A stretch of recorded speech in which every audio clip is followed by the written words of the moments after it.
right, good evening, everyone, and welcome. This evening we have three separate meetings we need to attend to. The first will be the Timnath Development Authority meeting. The second will be the Timnath Landings General Improvement meeting. And then finally, our regular council meeting.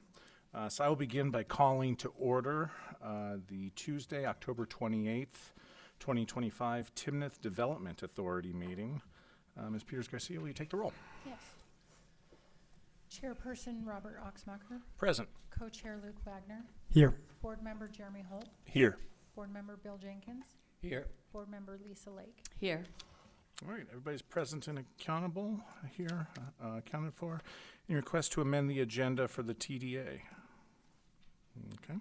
Then this is an opportunity for public comment. I don't believe that anyone has signed up, but is there anyone that is present that would like to speak on the Timnath Development Authority meeting? Okay.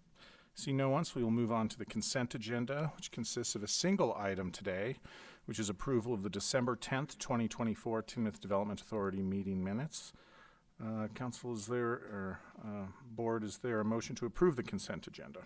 So moved. Is there a second? Second. All those in favor of approving the consent agenda signify by saying aye. Aye. Anyone opposed, nay. Consent agenda passes. We have one business item today, which is Resolution TDA 01, Series 2025, a resolution approving a cooperation agreement with the Timnath Landings GID. Ms. Gagliardi. Good evening. What you have before you is a resolution to approve the cooperation agreement with the Timnath Landings GID. What this is an agreement that allows the GID to essentially collect 100% of the proposed mill levy that will be issued in 2026 for debt service.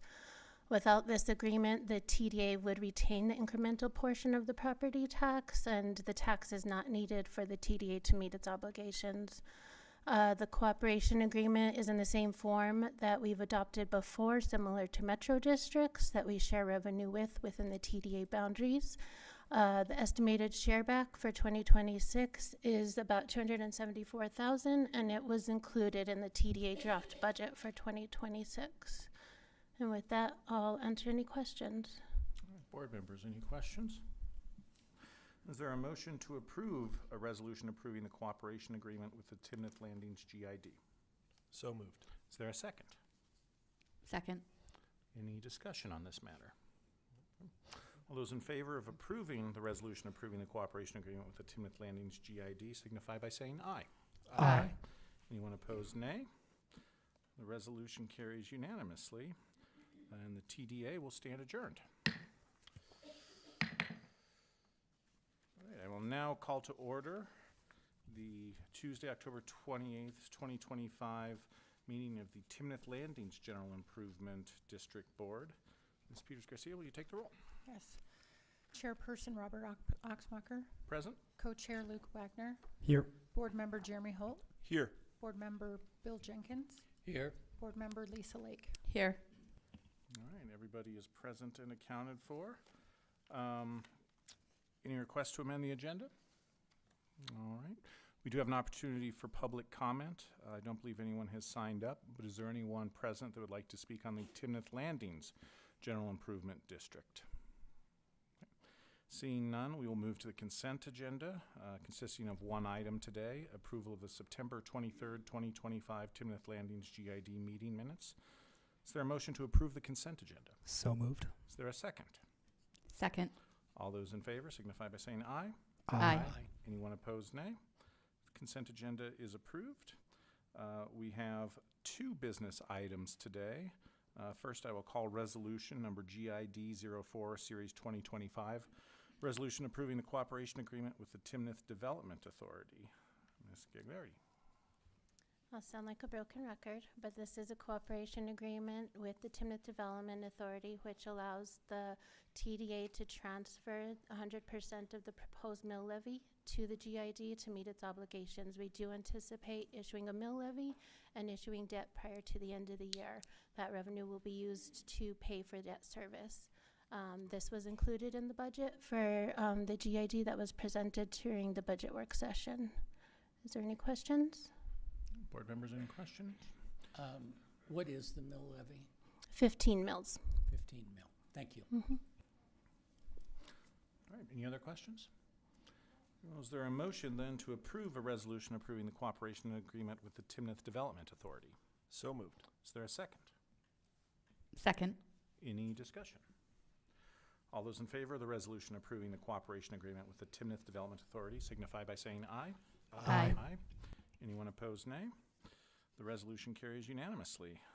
Moving on to item 5B, resolution number GID 05, Series 2025, a resolution appointing officers. Ms. Steffel.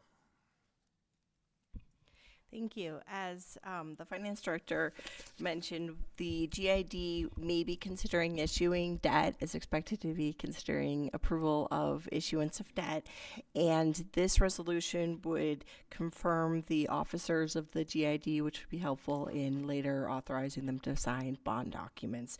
Specifically, the existing officers of the GID pursuant to state statute are the mayor as chairperson, the town clerk is secretary, and the town finance director is treasurer. And then in addition, this resolution would appoint the mayor pro tem as vice chairman in case the chairman is not available to sign documents, and the deputy town clerk as the assistant secretary in case the secretary is not available to sign documents. Very good. Are there any questions? Mayor Pro Tem, are you willing to take on this responsibility as vice chairperson? I certainly am. Okay. Very good. Then is there a motion to approve the resolution appointing officers? So moved. Is there a Second. Moved and seconded. Any discussion? All those in favor of the resolution appointing officers signify by saying aye. Aye. Anyone opposed, nay? The resolution carries unanimously, and the GID board meeting will stand adjourned. All right, on to the main act. I will call to order the Tuesday, October 28th, 2025, Timnath Town Council meeting. Ms. Peters-Garcia, will you take the roll? Yes. Mayor Robert Oxmacher, Present. Mayor Pro Tem Luke Wagner, Here. Councilmember Jeremy Holt, Here. Councilmember Bill Jenkins, Councilmember Lisa Lake. Here. All right, everybody is present and accounted for. Council, any requests to amend the agenda this evening?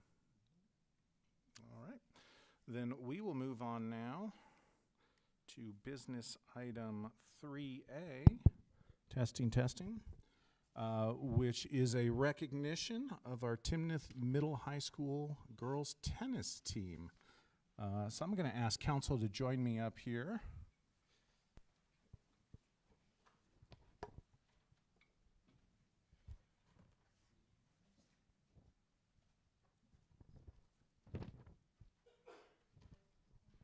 All right, as everybody knows, we are very fortunate to have the Timnath Middle High School here in town, and our athletics every year keeps achieving more and more, and we really like to take the opportunity to recognize all the great achievements of our various athletes here in town. This evening, we have the Timnath Middle High School girls tennis team. I'd first like to invite up the coach, Angela Polenz. Coach, would you join us up here?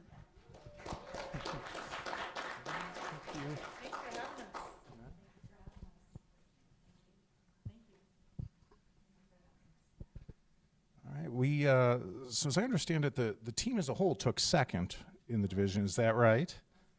So congratulations. We have 4 members of the team specifically that brought home awards both in the doubles.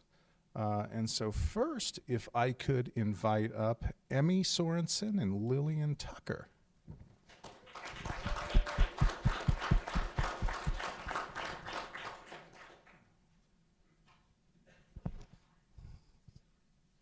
So Emmy and Lillian took first place for the #1 doubles. So they're district champs for #1 doubles. Congratulations.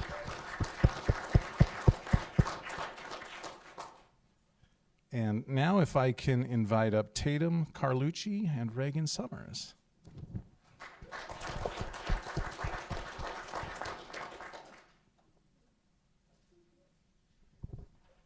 So Tatum and Reagan were district champions in number 2 doubles. So fantastic job. If you guys wouldn't mind coming up here, take a photo.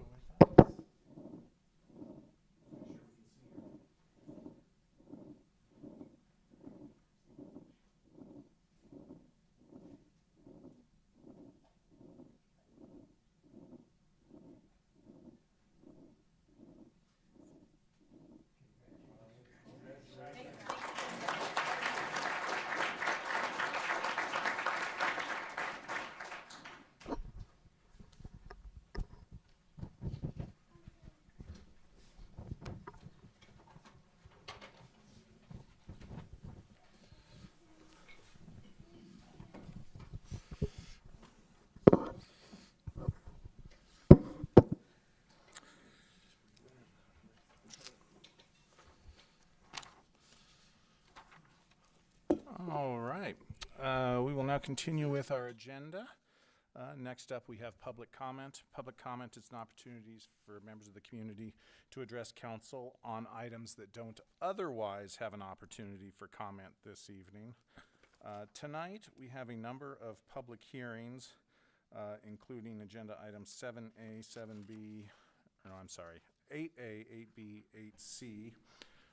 So if you're here to talk about amendments to the Timnath Land Use Code, the Building Code adoption, or the Land Use Code enforcement and penalties, I would ask you to wait until we call those items specifically. However, if you would like to address council generally or on any other agenda items, this would be a great time to do that. Each speaker will have 3 minutes, and so looks like I have 3 folks signed up, so I'll begin with Mr. Grant Nelson.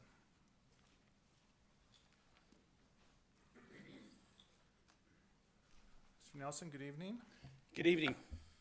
Grant Nelson, behalf of Ladera and Connell Resources, and jokingly the de facto and pro bono economic development director of the town of Timnath. And I'm here tonight.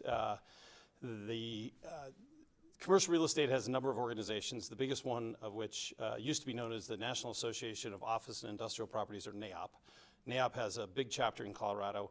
I think they have like 3,000 or 4,000 members. The biggest event every year for NAOP is in the spring, late April, early May, is called the NAOP Real Estate Challenge. The NAOP Real Estate Challenge gets 500 to 700 people. It's the largest real estate gathering of commercial real estate of the year. And they take a subject property every year, and that subject property gets used as a test piece for the CU and the DU graduate schools of real estate. So the CU and DU graduate schools of real estate have teams. They have an internal competition. Then throughout the spring, they put together a development. They have this internal competition, and then at the real estate challenge, CU goes up against DU, and they present their development strategies for this property. Luckily, for the first time in Northern Colorado's history, Ladera was selected as the NAOP Real Estate Challenge subject property. So we're going to take a 20-acre piece along the lake, and the CU and DU teams will compete against each other. It should bring a lot of attention in the real estate community to Ladera, to Timnath, to Northern Colorado. Again, having the first time Northern Colorado property is used is great. We would hope that the town would be excited about this. There's tables that we can get and have you guys, whoever wants to come down, come down. That maybe a member of the staff could be on the judging committee. We're just, we met last week and got awarded last week, so wanted to come up and announce it.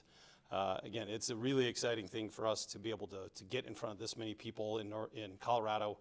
A lot of people who practice commercial real estate in Denver don't come up this far north a lot of times. So getting this, exposure will be really good for us, for the town, for the whole community. So I wanted to come up and share that with you, and hope you guys can participate as this grows. So appreciate the time tonight. If anybody has any questions about it, I'm happy to stay afterwards or answer whatever you need. So thank you. Great. Thank you, Mr. Nelson. I have degrees from both CU and DU, so I'm not quite sure who I'm rooting for. It's okay to root for CU. Appreciate you sharing that. Very good. All right, moving on. I have Mr. Gary Spurrier. Mr. Spurrier, good evening. Good evening. I'm Gary Spurrier. I live at 4496 Haymill Court. I'm speaking tonight for Guide Our Growth. Our comment pertains to conceptual review application CR 2025-0007, which is for a gas station proposed for the northeast corner of Harmony and Signal Tree, west of the existing car wash and just across the street from residences in the Timnath Lakes development. I'll begin by acknowledging that this application hasn't yet reached council nor even planning commission. However, this proposal raises such significant health and safety concerns for the surrounding neighborhood that we want to get out ahead of it by raising our concerns to council now. Our hope is that by doing so, the submitters of the application will retract it in favor of submitting a different, more appropriate proposal in future.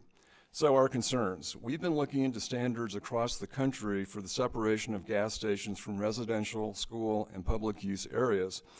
That research indicates that concerns over carcinogens, including benzene, and other harmful chemicals, including toluene, ethylbenzene, and xylene, sometimes collectively referred to as BTEX, have led many municipalities to increase the minimum distance between a gas station and one of these areas.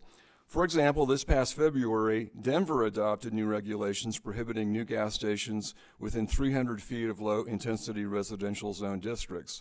Similarly, in 2021, Carmel, Indiana increased the minimum separation of gas pumps to homes to 500 feet. We've shared these and numerous other municipal regulatory examples with Timnath Town planning staff, and they've agreed to explore the issue. So, for our gas station application, we need to remember again that there are a large number of residential units located directly north across 2nd Avenue from that station. There's also a private gymnastics school, the Little Gym, located directly south across Harmony, about 200 feet away. Finally, we note that Timnath's current land use code does specify separation requirements between gas stations, but says very little about separation of gas stations to residential, public use and school areas. As such, our current LUC seems inadequate and at odds with regulatory trends prioritizing the safety of residents from gas station pollutants. We thank you for listening to these concerns. We'll plan to also offer these comments at the next Planning Commission meeting if the conceptual review application hasn't already been withdrawn by that point. Thank you. Thank you, Mr. Spurrier. Next, I have Yuri Zabrowski. Hi, Yuri Zubovsky. I'm a resident at 4513 Barrow Lane. Thank you, Council and Mayor, for your time and attention. I second everything that Gary Spurrier said with respect to that gas station. I recognize that it may be preemptive to be speaking about this, but this is of high concern given that I have a small child and I don't want her to get cancer. And that is something that worries me greatly.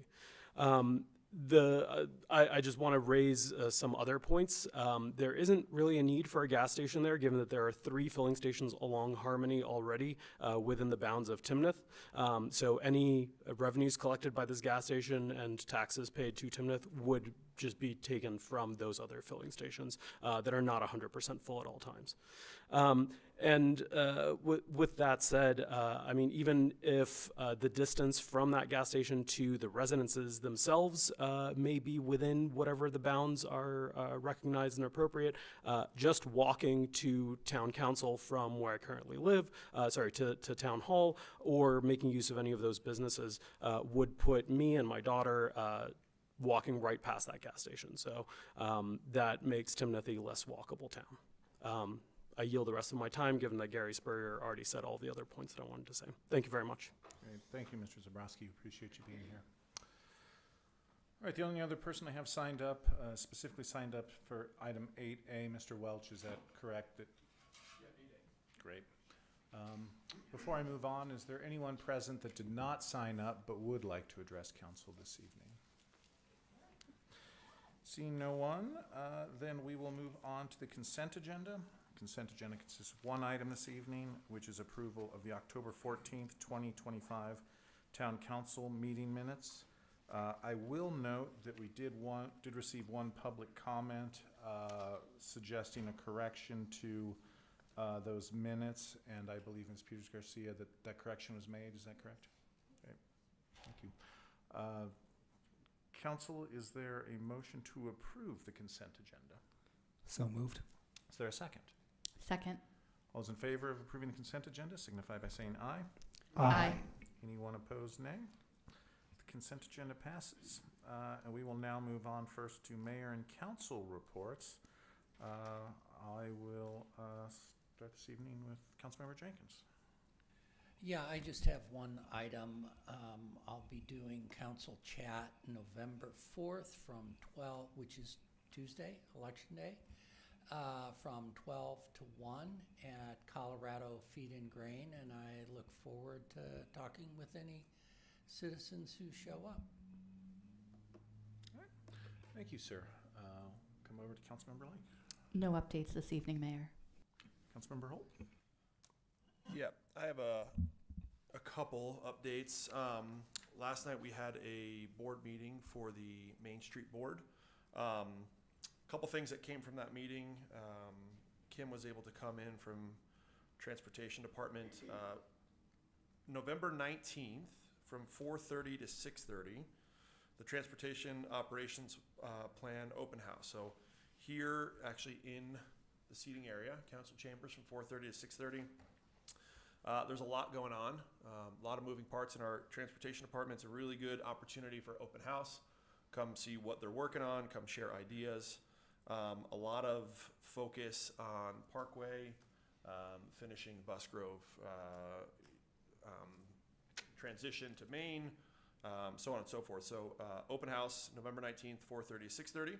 And more to come and more will be on our website, but the small signs, and by small I mean the tiny ones that you've seen or maybe not seen because they're tiny, along the Parkway, showing optional routes to Main Street are going to be temporarily changed out. I think long term there's wayfinding and bigger signs that are coming, but there will be signs on 2nd and 4th, or right around 2nd and 4th, 3x3 signs showing direction down to Old Town too. So now more listening to the businesses and the residents down there and directing those that don't know about Old Town back down to Old Town too. So those are coming soon. More updates and pictures of that will be on our website shortly as well.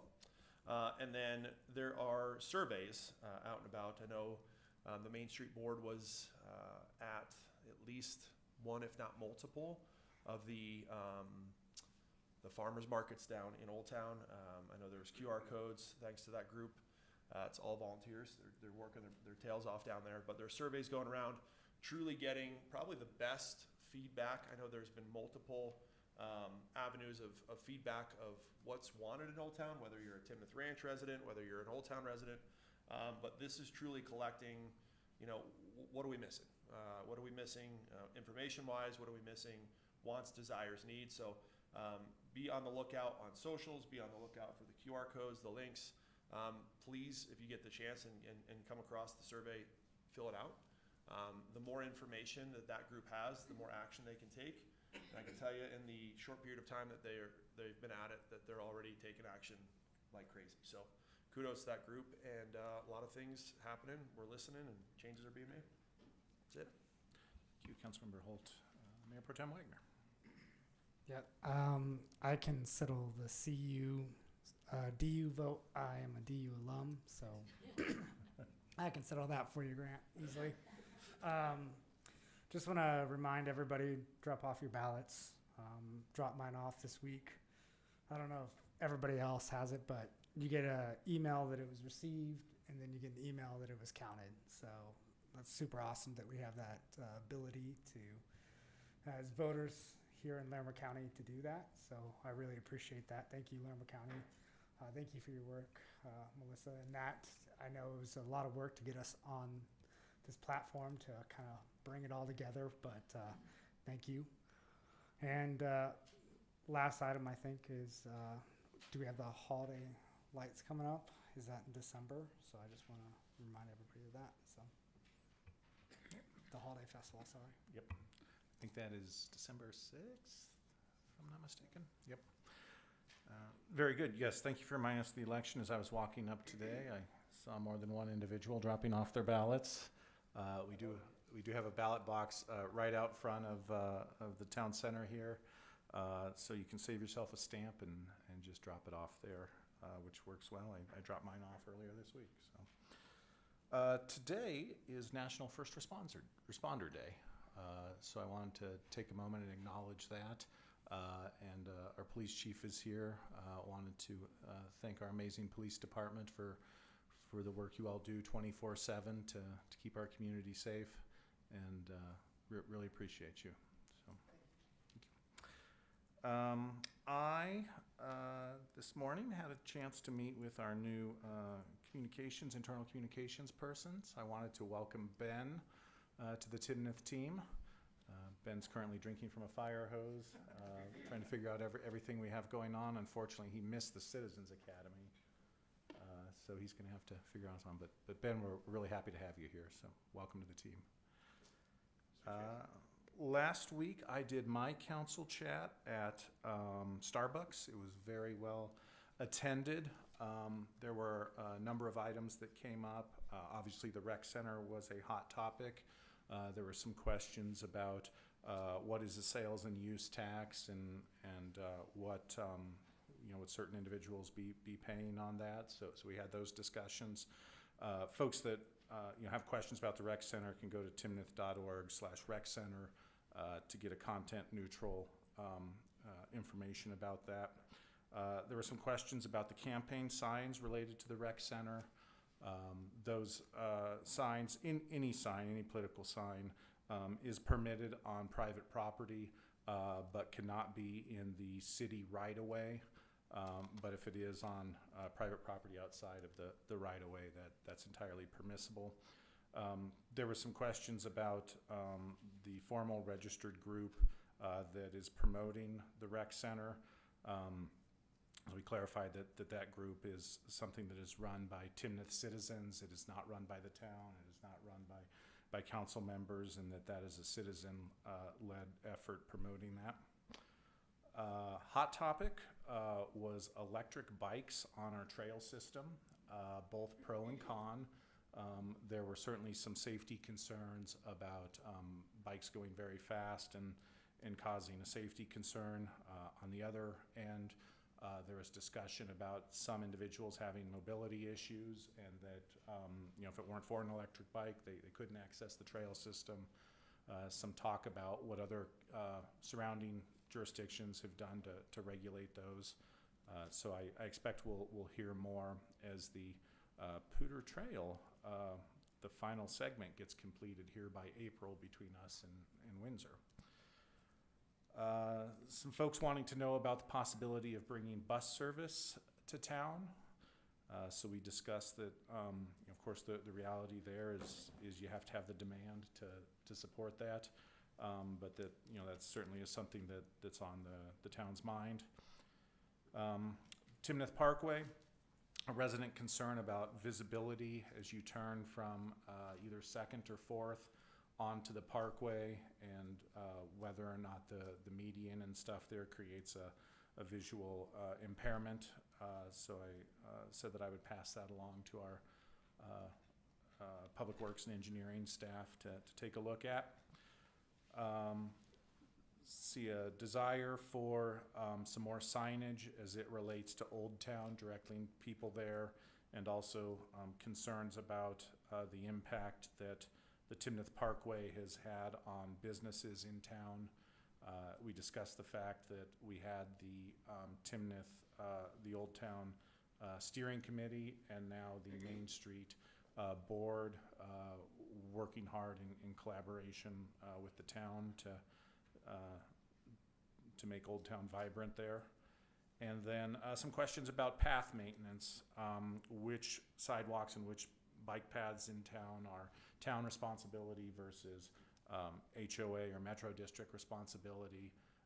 Specifically, there was a question about some overgrowth at the reservoir and also some overgrowth west of Old Town. So I said I would pass those on to our staff. Mayor, I have one more item. Yes, sir. So this weekend, I attended the cleanup, and I was not the first person out there this weekend. I just would like to report that I was there at 7:30, but I was not there, the first person. So I would just like to thank Phil Goldstein for that. So I think you got there. Yeah, I think Phil was there at 6:30. But I would like to thank town staff for that because I know it got real windy there, and it was windy right when I got there. But I thought it was a pretty huge success. So I always appreciate all the staff that's there, and I think it's a good cleanup for our neighborhoods to do that. So thank you. Just a comment related to that. In past years, I've avoided going early, and if you show up around 10:30, there's no line. So. I also dropped by in the midst of the windstorm, and the poor folks on the cardboard station were literally lying on the cardboard trying to keep it from blowing away. But you know, our event staff, as always, did a fantastic job, and appreciate them braving the weather and making that happen. All right, council, anything else before we move on to staff reports? All right, we will begin with finance. I have a couple of updates. In the accounting team, we've had 2 vacancies over the past few months, and a team of 6, that's pretty significant. So we're playing a little bit of catch up. That's why you don't have a monthly financial report. As soon as we get one, we'll get it in a packet, whether it's a staff report, meeting or not. We did fill one position, sales tax accountant Caitlin Hughes. She started about a month ago, and our accounting manager position is still vacant. We're in the process of interviewing for that position. The other reminder I just want to make is that the budget is up on your Timnath, so we're accepting comments that'll be incorporated into the council presentation in November. We've received 1 comment so far, so everyone take a look. Council, any questions on finance? Next, we'll have our quarterly update on the strategic plan. Town Manager Adams is at a national conference, studying hard to learn how we can do things even better. So acting in his place today is Nick. Yes, you have the second quarter updates to our strategic plan, and I'll just highlight a few as I was reading through that I thought were significant. Under high performing government, successfully completed the community survey, and that brought forth a lot of positive feedback regarding the town. That was completed in the second quarter. Under infrastructure, we are making progress on Pulse. The current customer take rate is 22% in the areas where service is available. And we adopted the facilities master plan. And those master plan expenditures were incorporated into the budget process. Under healthy community and safety, we did create a Safe Routes to School program, and that was implemented in September by the Parks and Recreation Department. And then developing a police leadership transition team. We hired Chief Scott, and today was Captain's first day. And so making strides in the leadership there at the PD department. And then the last thing that I thought I'd highlight was just the significant progress on the comp plan and public engagement that occurred in September. Thank you very much. So the strategic plan is something that this council developed and revised right after the last election. And so we asked staff to provide, specifically the town managers, to provide these quarterly updates on are we hitting our benchmarks.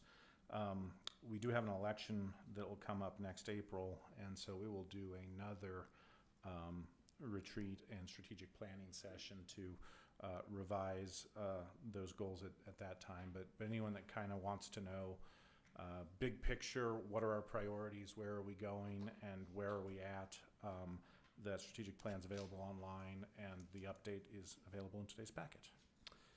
Thank you. Any questions on that? Okay. We will now move on to Parks and Rec. Director Exall.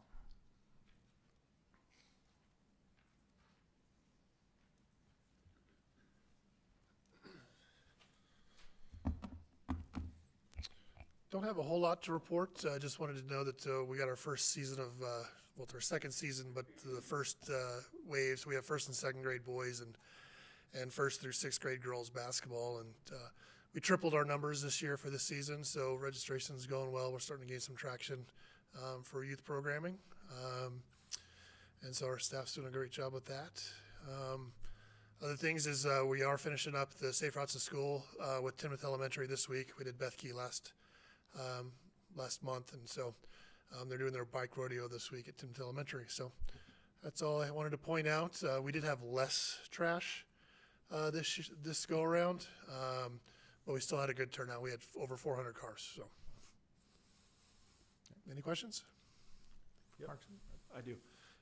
And you probably, if you have this, I'll be extremely impressed off the top of your head. But since we've opened up these programs specifically to youth, and if you haven't, or maybe next, let us know how many Timnath youth have been able to participate in our programs. We'd love to know that, because I know it started small, and when we hear numbers in this second session of tripling, that's great. We'd love to see the overall impact that we're making on our own community. Yeah, I can go ahead and get you some comparisons from prior years. That's no problem. It's awesome. Thank you. Yep. Anything else for Parks and Rec? All right, Public Works, Director Stone. Yeah, so I did want to mention one major milestone on the pulse that we've met is 54% construction. So we're past the halfway point, and it just seems like we just got started, because I know time flies. So just wanted to mention that. And then also in your packet, I did do a monthly report. We work with the county and other jurisdictions on hazard mitigation for the town, part of our emergency management. So there's information there if anybody wants to, the public wants to join in or be informed on that. There's information in the report in the packet if anybody's interested. So with that, does anybody have any questions? That's great news on Pulse. I announced last time that I was activated 3 weeks ago, 100% uptime. Speed's about 3 times what my prior provider had, so it seems to be going well. Very good, thank you. Police, Chief Scott.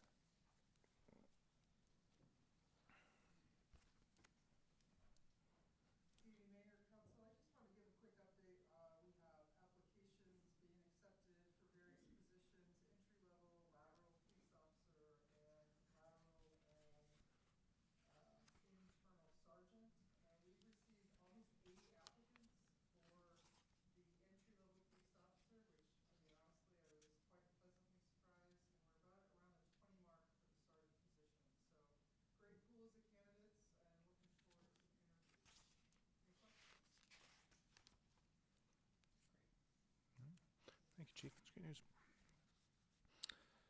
All right, Community Development, Director Robinson. I don't have any updates unless you have any questions. Not on that. Anything on community development generally?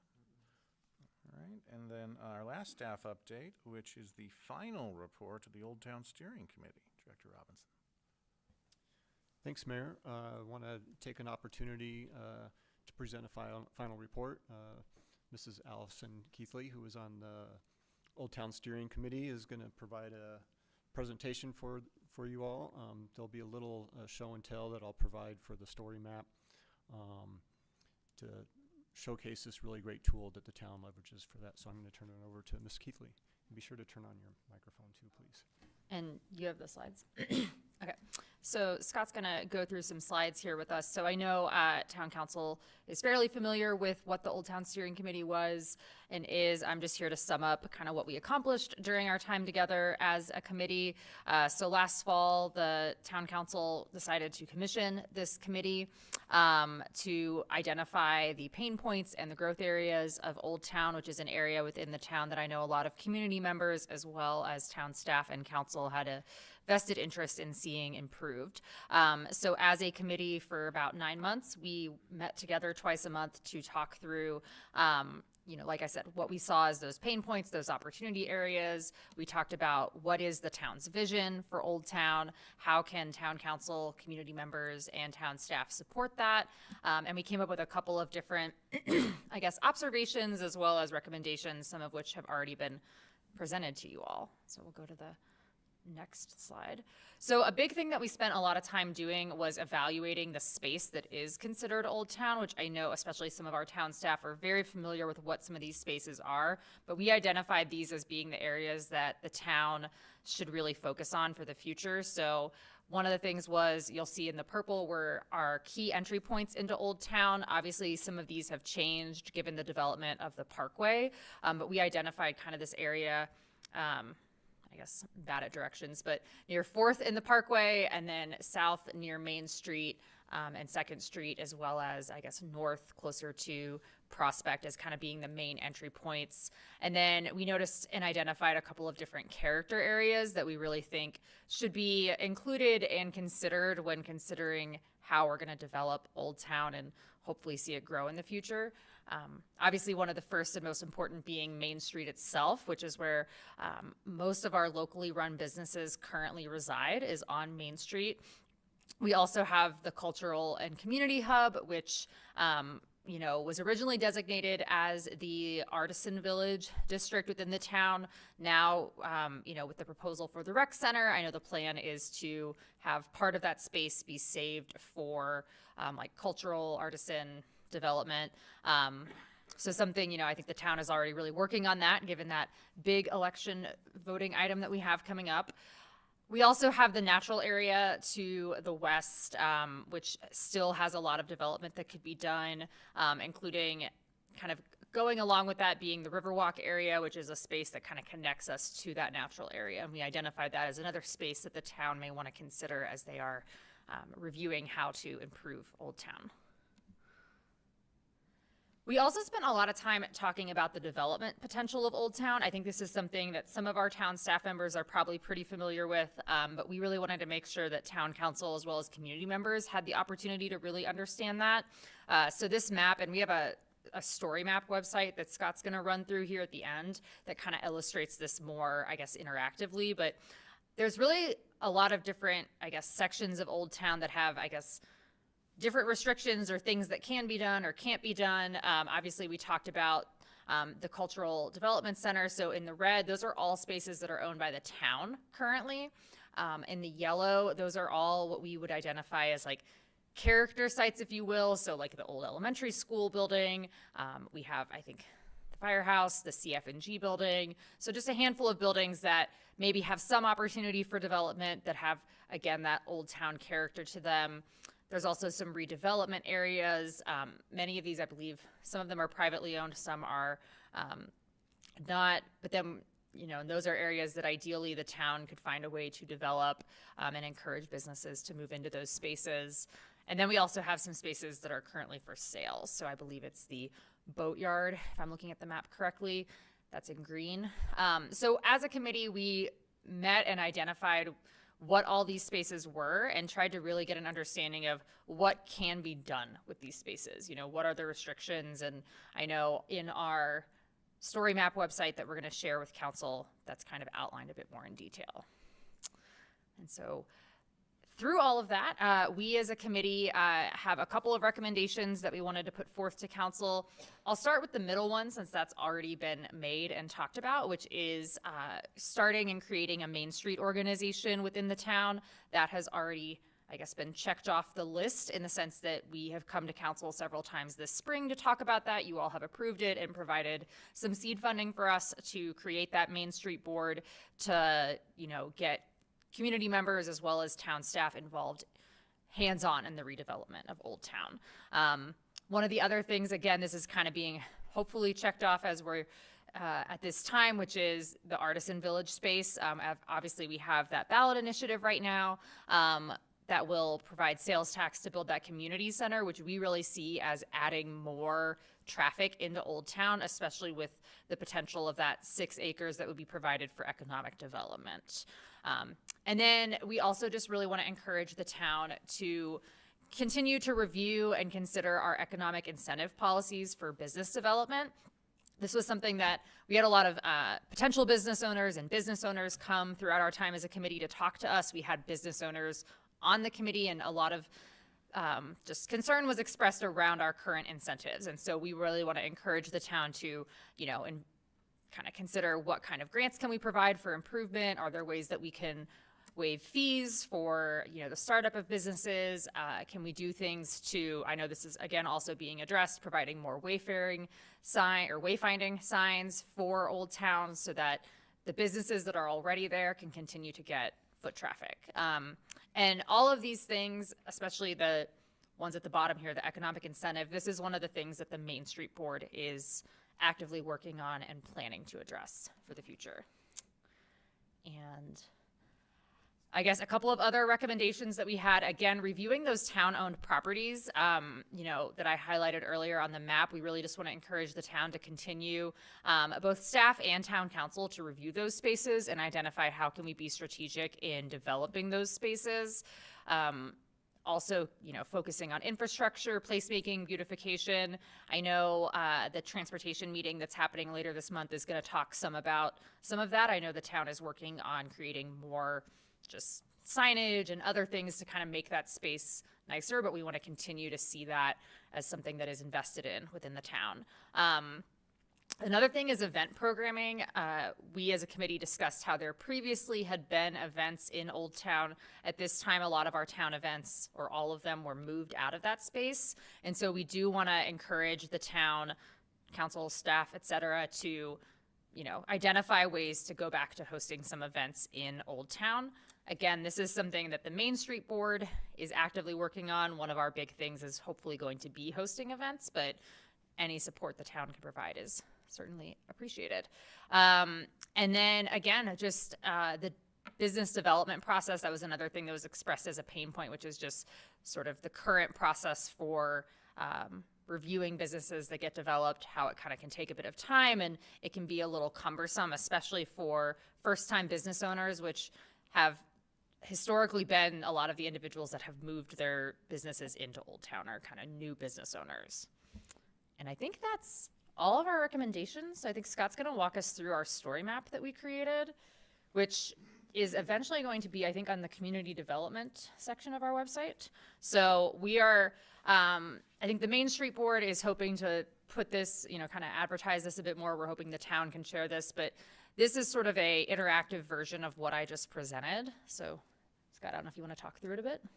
Thanks, Allison. Yeah, I want to just take a moment to showcase the story map tool. This is posted on the town's website, or will be. Staff put this together regarding the feedback from the steering committee. When you get on the story map page, one of the main functions is to scroll. And so I'm not going to make everybody dizzy, but as you scroll down the story map, on the top you'll see some headers. Think of those as chapters. You can navigate throughout the story, clicking on any one of these headers as the story is created. As you begin to scroll through the different sections, you will see it will transition into the next chapter. I'm not going to go through all of them, but for an example, if I jump to the gateways and character areas, it will give you a narrative on the left that you can scroll through. When you go to the right, the map is interactive, so I can close the legend if I would like by clicking on that. There's a little box on the lower left that if you click on that, it can bring back the map legend. You can pan. You can click on the map and I can pan the map around to how I want to look at it. You can zoom in or zoom out on the map using the plus and minus. You can expand the map. If you look in the upper right, there's a function to expand the map. If you want to know something about a specific property, you can actually click on this property. Actually, you got to go back to a different map. There it goes. So this clicked on the overlay of the zone. So that's the area that popped up, and it will give you information on that specific feature on that map. When you go into a different parcel, if you click on a property, again, it will give you the parcel information, who owns that map, and sometimes it will give zoning and other information. So I just wanted to give an opportunity of how to use the story map function. It's a very interactive tool, provides a lot of information that was put together by the Old Town Steering Committee. And that is that for my show and tell, and I'll turn it back to our presentation. Yeah. The last slide really is just an acknowledgement for all the community members that volunteered their time to be part of the Old Town Steering Committee. And Allison, I don't know if you have anything else to add. Don't we have anything else to add just regarding the story map? That is something that the steering committee has shared with our Main Street board. Obviously, we're going to be publishing it on the town website, so hopefully it'll be a useful tool as we continue our development of Old Town. And again, just want to say thanks to all the staff and community members who were on the steering committee. So I don't think I have anything else, so thank you. Thank you very much, Mrs. Keithley. Really appreciate you kind of putting a bow on this, and really a sincere thank you to everyone that put so much work into this. I really feel like we've made some great progress from Councilmember Holt and Mayor Pro Tem Wagner. Thank you both. Phil Goldstein, our Planning Commission Chair, spent a ton of time on this, as well as staff members Director Stone, Director Robinson, Town Manager Adams, and Ms. Graves, whose name I don't see up there, but I know was, yeah, but yep. So she's been doing a great job. Yeah, just awesome work. I'm really impressed with the story map there. Very much encourage people to check that out. Just visually, it really brings the whole area to life, and is really cool to look at. So thank you all. Council, questions or comments? All right. Thank you. All right. I believe we have concluded our updates and can move on to our regular business items. We will begin with the first reading and setting a public hearing on November 11th, 2025 for Ordinance 21, Series 2025, an ordinance amending the GID establishing ordinance. Ms. Steffel.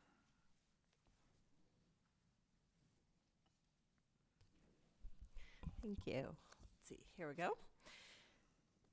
Okay, so the original ordinance that established the town of Timnath Landing General Improvement District was passed in 2019, and it included a restriction that the GID could impose a mill levy of up to 15 mills for up to 40 years.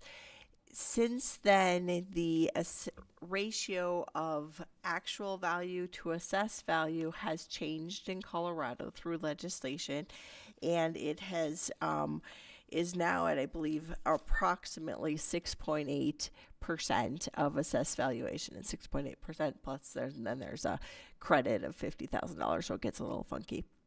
But what this would do would be amend that ordinance to say that the 15 mil cap could be adjusted up or down to account for changes, legislative changes in how the assessed valuation is calculated.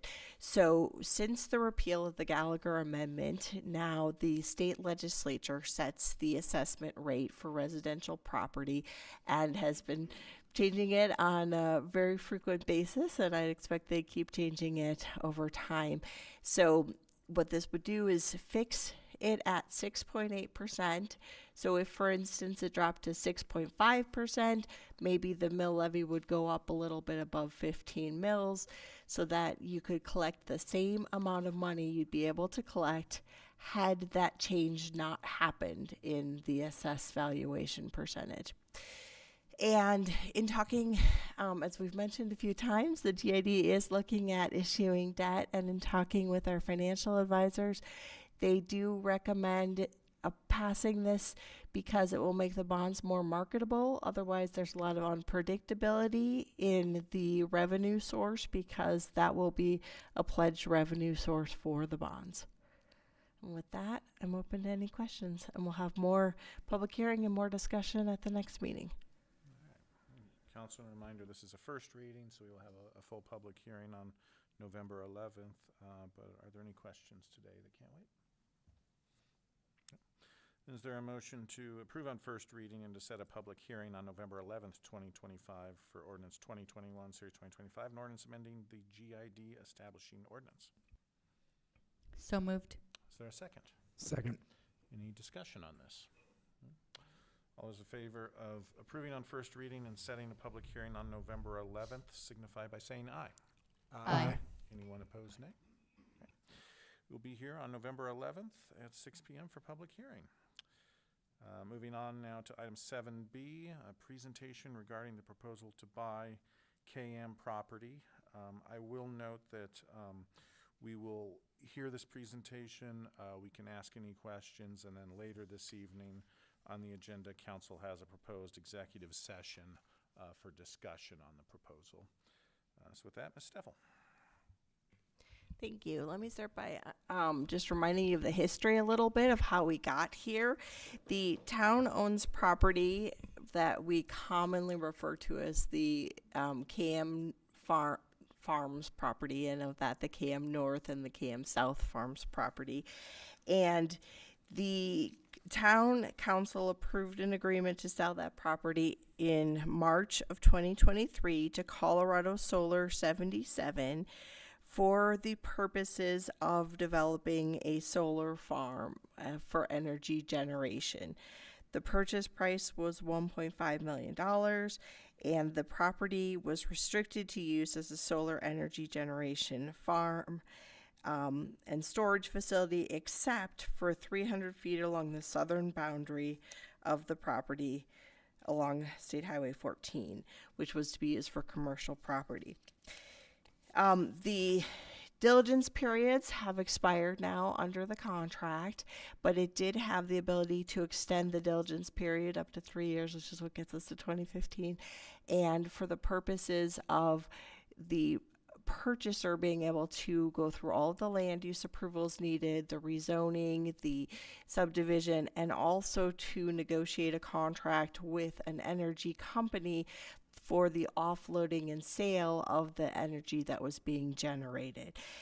And so they haven't quite completed all of those due diligence pieces. So we have asked the buyer if they were interested in, continuing this contract with the town, but we would have to have a new contract to sell the property.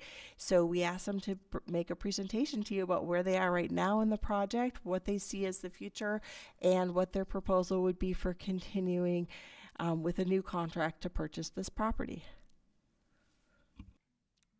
Thank you. Hey, Bryce, can you turn on the microphone? There's a... Good. Can everybody hear me? Great. Okay. Good. Thanks, Scott. Yeah, I'm Bryce Vinson. I'm here on behalf of Novus out of Denver, TRC Companies, Nationwide Construction Company, and then Timnath Energy Services. I'm actually based here in Timnath. I live over in Wild Wing. I was going to say earlier, I can't compete with the tennis awards, but I play some mean pickleball over in Wild Wing. So thank you guys for doing that. I want to talk a little bit about the KM North development proposal as far as where we stand today. If you want to go to the next slide, thank you. I can't, sure, thank you. Oh, that'd be great. Yeah, that'd be great. Thank you so much. So if you guys are not familiar with the property, the location of it, it's on the corner of State Road 14 and County Road 15. Let's go to the next slide there. And if you guys have any questions as I go through this, please stop and ask. So originally, as you mentioned, we had talked about renewable energy specifically for the property. With, again, along the road frontage of 14, having space for retail development there long term. We kind of went back and revamped or updated that as a proposed mixed use of renewable energy, affordable housing, and frontage retail. So we still are maintaining two of those elements, but we've added affordable housing option to that. So thanks. So this is kind of a zoom in on the proposed solar array. So we are currently working with multiple off-takers, including utility, Peter Valley REA, as you guys know locally. They actually own and operate and maintain a substation nearby this property that we could potentially tap into with Tri-State, the GNT. So the solar range right now that we're looking at and talking with them about ranges from 10 megawatts up to 25 megawatts. This is shown here is approximately 25 megawatts of solar. If we stay within the 10 megawatt range, we can interconnect within the distribution line, which makes it very easy interconnection.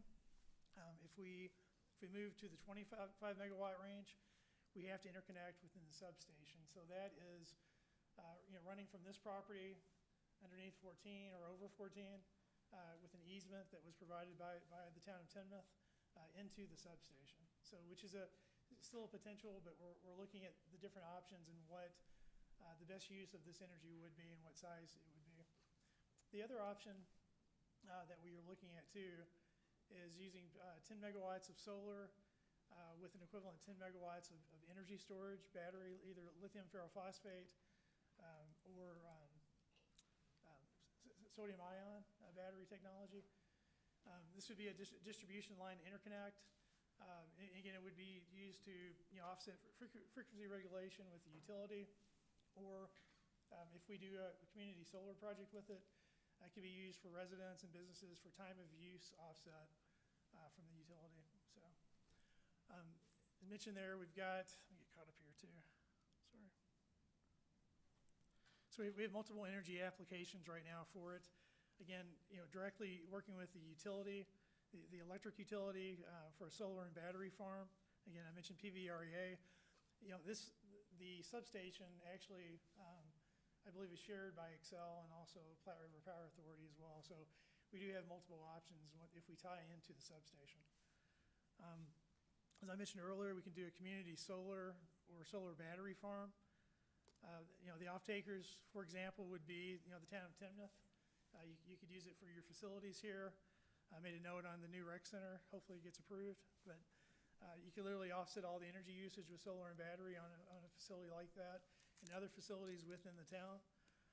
We could also do a community solar project that includes the residents and businesses directly, where they could get a preferred rate on energy based on the energy that's produced off the system. So we are also talking to Poudre Valley School District. They currently have community solar with Poudre Valley REA and with Excel.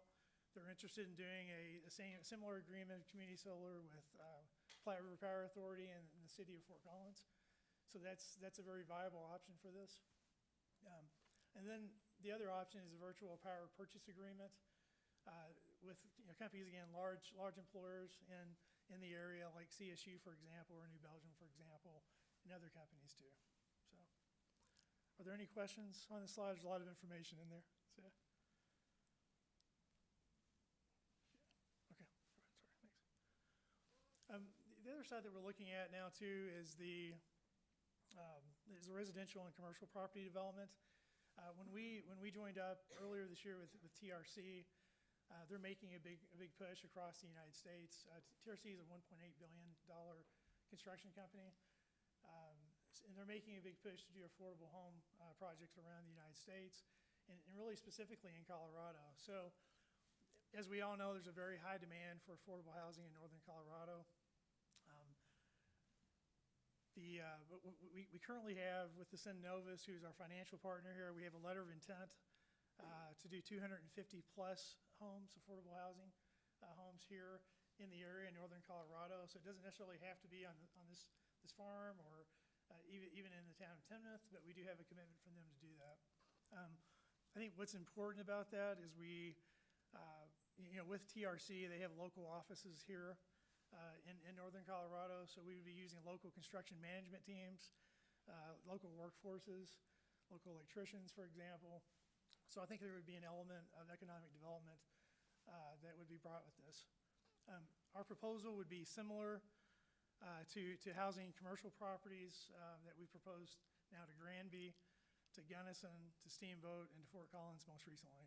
We met with Fort Collins about 3 weeks ago to talk about their priorities in their town and their growth needs, and again, they are interested in any opportunity they can to get affordable housing brought up here. So I mentioned too about the opportunity for Timnath Community Solar Program for the houses on this property specifically. So again, we could power the houses on this property with solar and battery potentially, and also the other residences and businesses would have the opportunity to buy into a community solar program. So, right. One thing too, you can look at are the pictures around the perimeter of the slide, so you can see these are some of the proposals that we've been given to some of the other towns. Again, I mentioned Granby, Gunnison, Steamboat, and Fort Collins. So just to give you kind of an idea of some of the mixed use and some of the what the housing would look like, and what the interiors would look like. So it's a modular construction, but it's a high quality modular construction. Again, making it affordable, so. Go to the next slide, thanks. So, this is a zoom in on the preliminary site development for the multi-use housing and commercial retail. As you mentioned earlier, along 14, you'll see the potential of the commercial retail sites there. Right now, where we stand on the affordable housing, you can see that kind of in the middle on the west side of the property. So again, this is preliminary, and we're open to feedback and preferences of the town as far as what you guys would prefer to have there. We can always make adjustments to it, but we think it's a great opportunity for for the town based on the location of it and the future potential development for the town of Timnath. One thing too we're looking at, we met with Box Elder a few months ago and kind of went through the plan to bring sewage basically out to this part of the town. It's long term, so to say the least. So what we're planning is an on-site wastewater treatment facility that would go in the southwestern corner. So right around, you can see at the bottom where 14 connects with the corner of the property. What that would allow us to do again is either short term or a little bit long term. Build what we need here at this facility for both and support both the residences and the retail. And then once we connect with Box Elder, they're saying it's going to be between 5 and 10 years approximately. We would have a nice, easy connection point, at that corner of the property. So, great, thanks. So to talk about, we talked about delaying the project and some things that we're asking for, and one of the reasons I'm here presenting tonight. I want to talk about some of the constraints for development that we've experienced here in 2025. We're dealing with, on the solar renewable energy side, solar and battery, we're dealing, as everybody knows, we all watch the news, right? So we're dealing with the federal administration solar and battery incentive changes.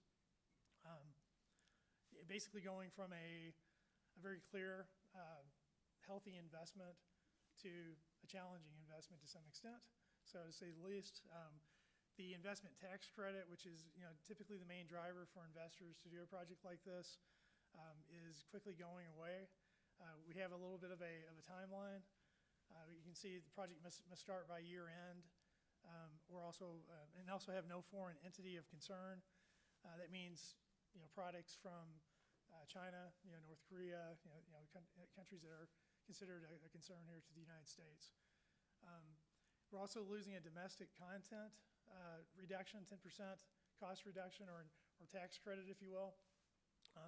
That's if you use solar panels, batteries, inverters,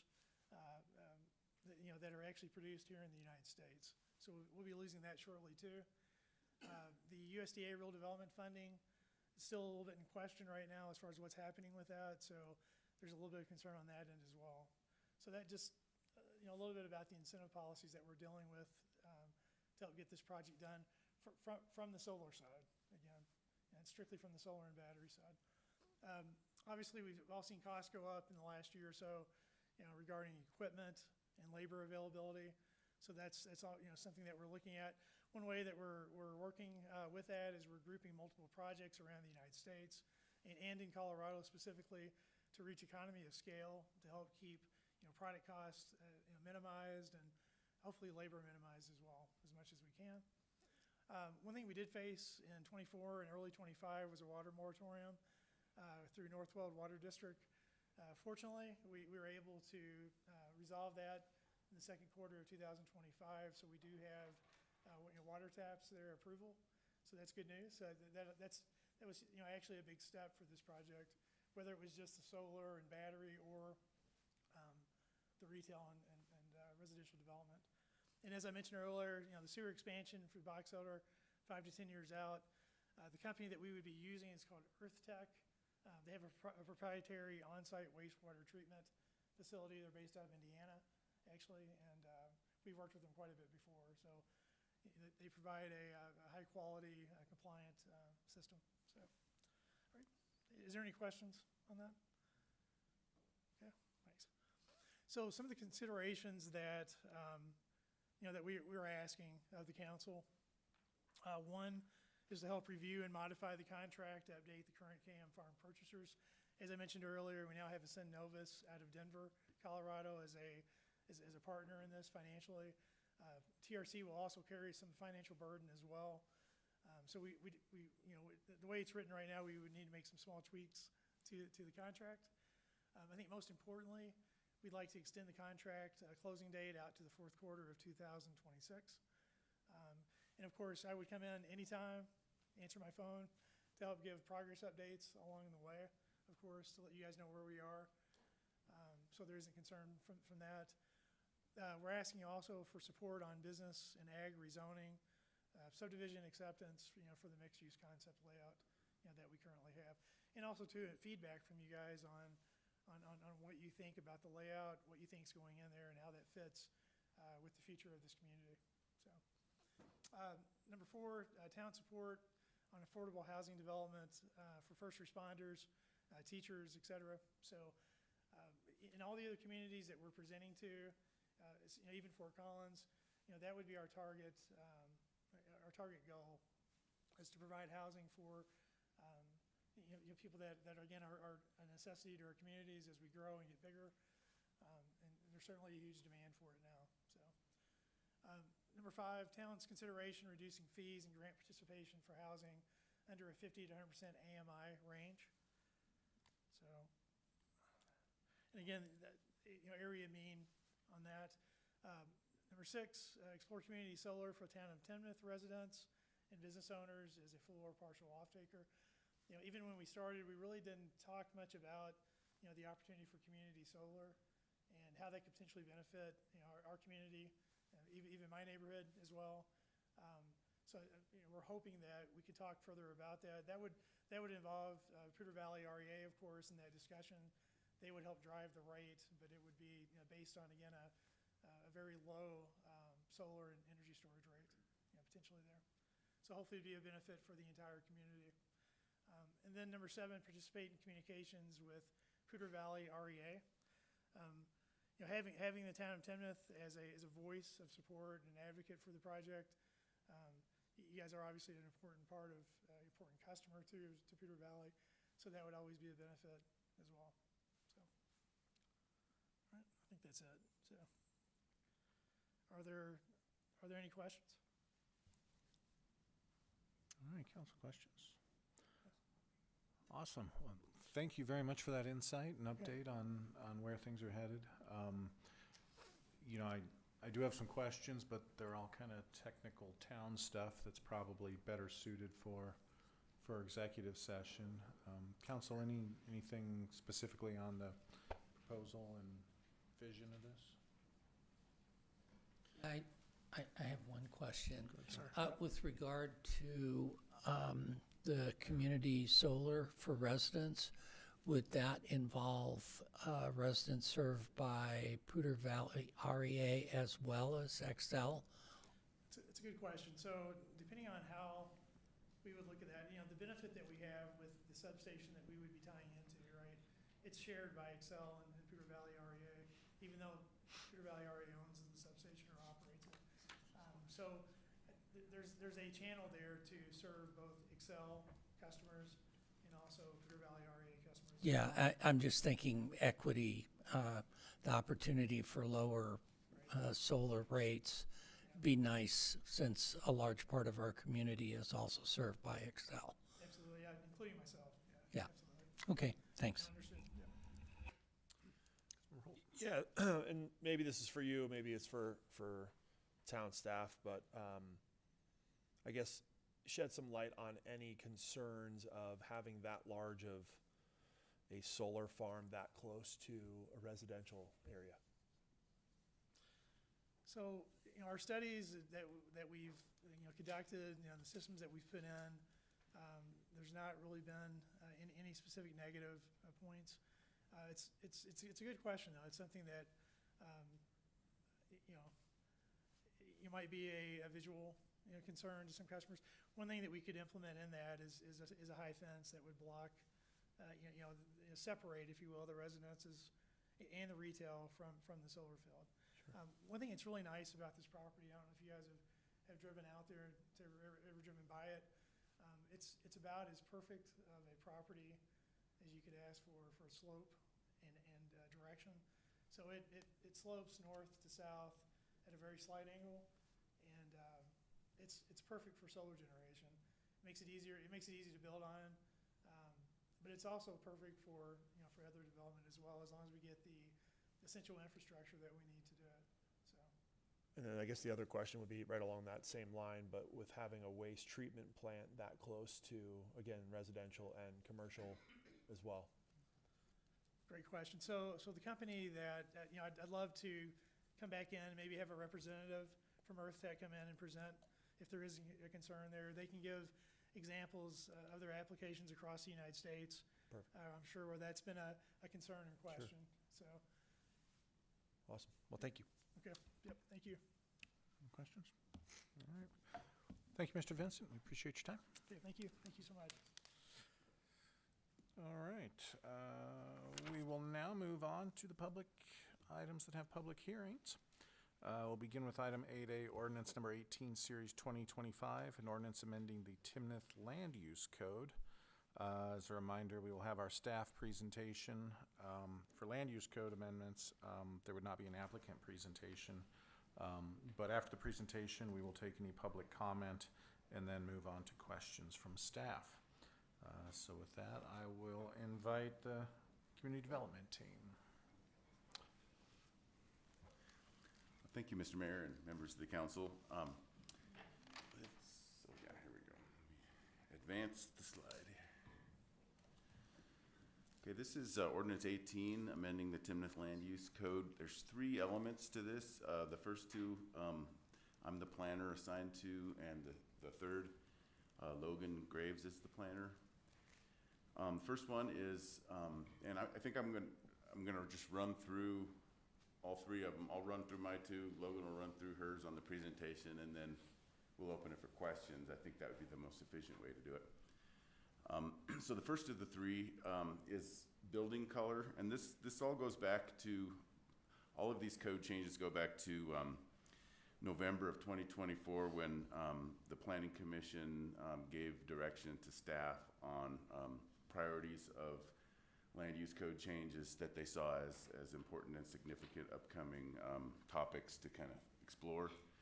So we've just been punching through that list over since then, and this is kind of just the next batch of those. We're about ready to speed up and bring you a lot more of them more quickly. It slowed down a little bit over the summer, and as we were getting into the comprehensive plan thought process, we sort of slowed down a little bit on them, but I think we're ramping up again. So you'll see a lot more of these coming up.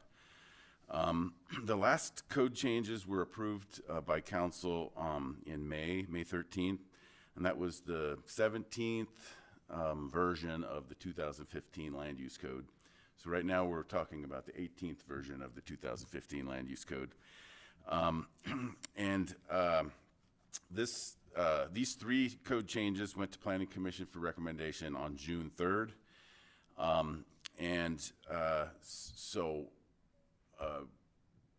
We're here tonight to kind of take those 3 forward to you for decision. First one is on building color. And this is basically to add a new subsection within the code. And currently what you see on the right is this is section 5.3.4.2 of the table 5.3, which is our design standards. And currently it just has A and B, and this is as it reads currently, and we're talking about adding a section C that is specific to building color. So just a few little overviews. Why do we want to do this? There's kind of been a thought that there's really nothing to prohibit some pretty obnoxious colors if that were to be proposed, and we wanted to just have some language that gives us a little bit of latitude and guidance in our decision-making process of what's appropriate, what's obnoxious, what's not, and how do we think that through. We talked to the Planning Commission, and we talked to the public. We had a public information gathering session leading up to the Planning Commission meeting. And so we were batting around whether these regulations should be encouraged or whether it should be a shall, and we sort of ended up with shall, so that it's a specific requirement as opposed to recommendation. But we also ended up that there should be exceptions allowed to the regulation. So basically, this red text is the new section, and then it's in your packet. We can go into the details of it, but basically it has some language, and then it spells out how the exceptions would work. We batted around whether that should be the planning director's call or whether it should be the planning commission's call, and we decided that we're just going to put the regulation in and not say whose call it is, because it applies, and then if they want to suggest an exception, and we really spelled out how that works, rather than to specifically say this is one decision maker over another. The second of the three code changes is this the dimensional parking spaces, and currently our land use code just doesn't say anything about the size of parking spaces. The Larimer County Urban Area Street Standards, however, does, and we thought it would be a lot more appropriate to be in the land use code, so that if and when we want to, if there's any motivation to change it, we're not changing the Larimer County document, we would be changing the local regulations. That's one reason. Another is just that the urban area street standards in general is for public property or public parking, or parking on streets and so forth. And so we thought it'd be more appropriate for private development to kind of be in our private development rules, basically, which is our land use code. One point of note that came up at Planning Commission. So in the urban area street standards and also in staff's recommendations, there is a provision for compact parking spaces. When that is deemed to be appropriate is in what's called long-term parking scenarios, which would be parking that is expected to be the same user all day, such as an apartment building or an office building, where you have very slow turnover. But things like retail is not where you could do the compact parking spaces, according to the way that this is written. It needs to be a long-term parking lot, such as office or apartments, for example. So we just basically, at this point, we're using the same numbers that the Larimer County Urban Area Street Standards used. We added a little bit of clarity on this, the town planner ability to vary up to 10% from these numbers, which wasn't in the Larimer County Urban Area Street Standards. But other than that, I'll turn it over to Logan for the third piece, and then we'll be open for questions. Good evening. So 2 weeks ago, we talked a little bit about the rigidity of zoning codes and how PDOs were created to kind of answer the need for more flexibility with the zoning code. So I want to talk a little bit about what PDOs are and what they're not. So PDOs are a tool used to facilitate projects that could not otherwise occur under the general district standards. So that's key. And I stole this from Loveland, but it says it pretty succinctly. The intent is to permit greater flexibility of use and consequently more creative and imaginative design for development than generally is possible under conventional zoning regulations. So a few examples of this. This is Kinston Village in Loveland. And this is a small little neighborhood within a larger master planned community. And they wanted to have this little commercial hub in the middle of the neighborhood. And so that typically is not allowed under conventional zoning codes. And so this is kind of an example of how a PDO can be applied to allow for that central gathering feature. Another example closer to home would be Trailside. So this development wanted to integrate, various housing types. So they have the single family detached front loaded, rear loaded, attached rear loaded, and then they laid the groundwork for multifamily. So they used our most permissive residential zone district that allowed for all these housing types, R3, and they still needed to tweak the minimum lot size and the setbacks to be able to position, the homes closer to the street to create that more walkable, compact environment. So another good example of how PDOs can add flexibility. What they are not is intended to be used for circumventing the more specific standards of the land use code. So again, pulling from Loveland, allowing for a project that assists in the implementation of adopted city plans and not as a device to circumvent the standards of the UDC and good planning practice. So why we're here is as we've been administering these PDOs and reviewing specific site plans for, in these PDOs, we have seen that these PDOs have been used kind of as a mechanism to bypass zoning. And so some of the deviations we've observed are pretty large reductions in open space. So the implication of that is less accessible or distributed open space, more impervious surface, smaller gathering spaces. Transparency glazing, that's your windows. So those are eliminated or reduced significantly. So that reduces street level activation and overall design integrity. Facade articulation has been diluted. That really creates non-dimensioned blank walls, reduces interest in human scale. Parking requirements, when we increase the requirement, that encourages overparking and more heat island effect and runoff.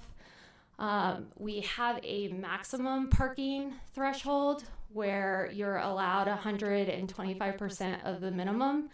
And then but if you exceed, you have to incorporate mitigation measures. So that's pervious pavement, pavers.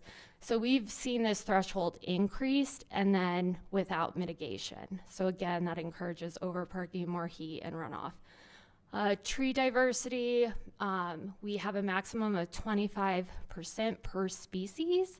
We've seen this increase to 40% or unspecified. So there's a greater risk of monoculture failure, and we've all seen that happen with bugs that have devastated our tree canopies. So while each of these deviations may appear really modest in isolation, they talk to each other and they work with each other, and the cumulative impact often becomes greater when you combine them. And so I wanted to kind of go ahead and come up with an example and try to apply some of these deviations to an example to show what that impact could be.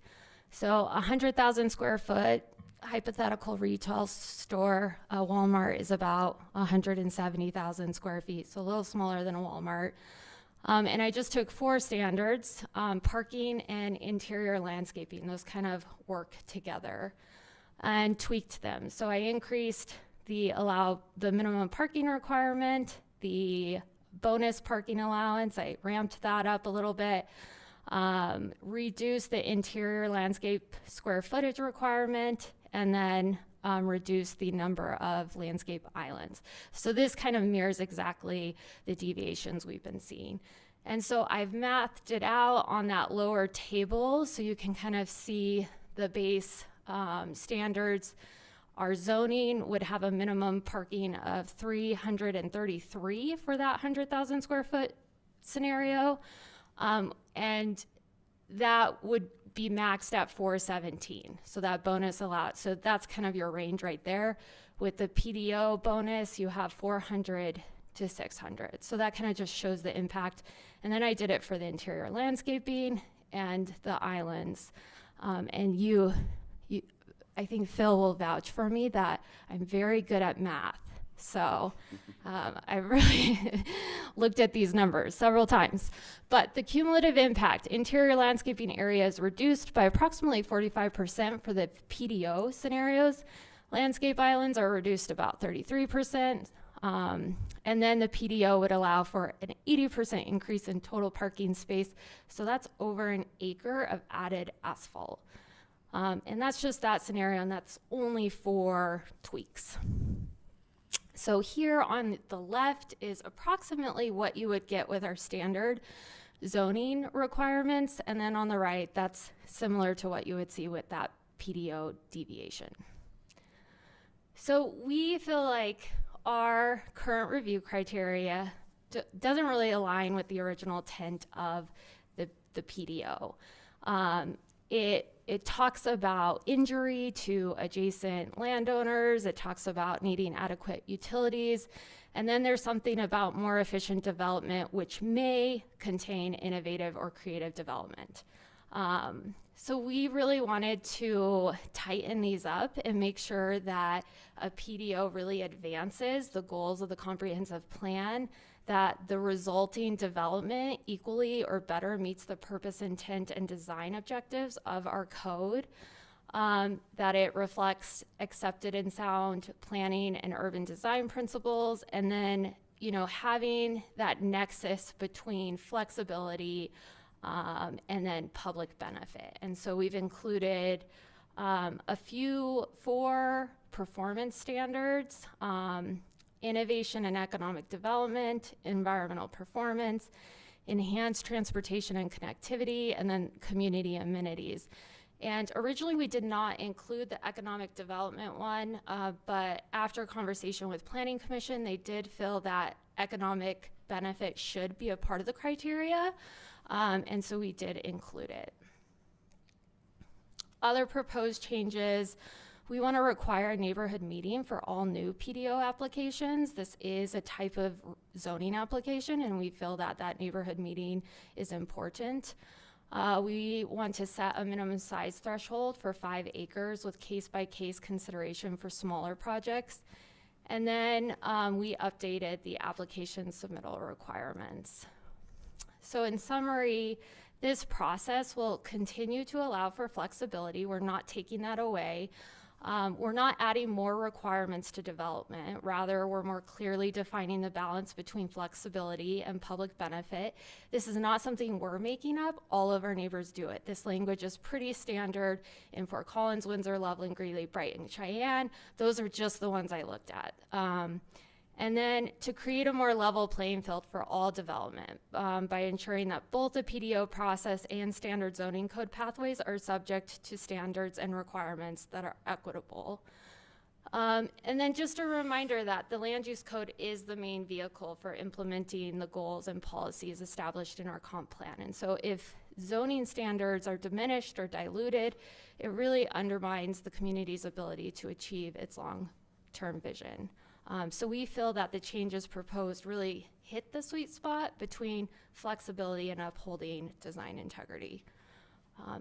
And with that, I think that completes our presentation. Great. Thank you both. Before we move on to council questions, I will open this up for public comment. Looks like I have one person signed up this evening, William Welch.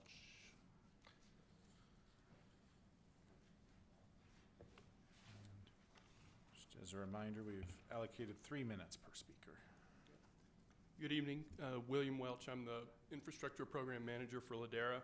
I'm going to address the Plan Development Overlay District Review criteria. One thing we want to do is we want to give a big thumbs up to staff for recognizing everything that the Ladera project does, because every one of these criteria is what Ladera is already providing. So the first one is innovation and economic development. Every single thing that Ladera does is about economic development.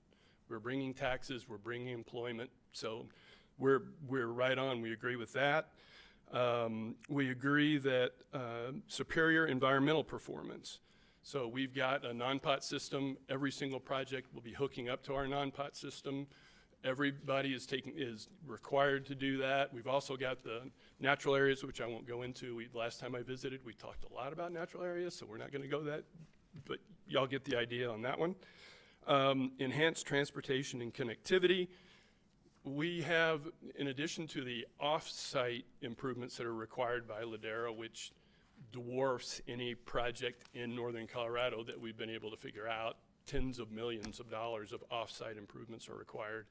We also, when the frontage road was taken out, came in, put in Whitesell Street to give the second access out of the Costco, and we did that early as part of that development agreement. It was an important thing for the town. It's been important to us, but we've made that contribution.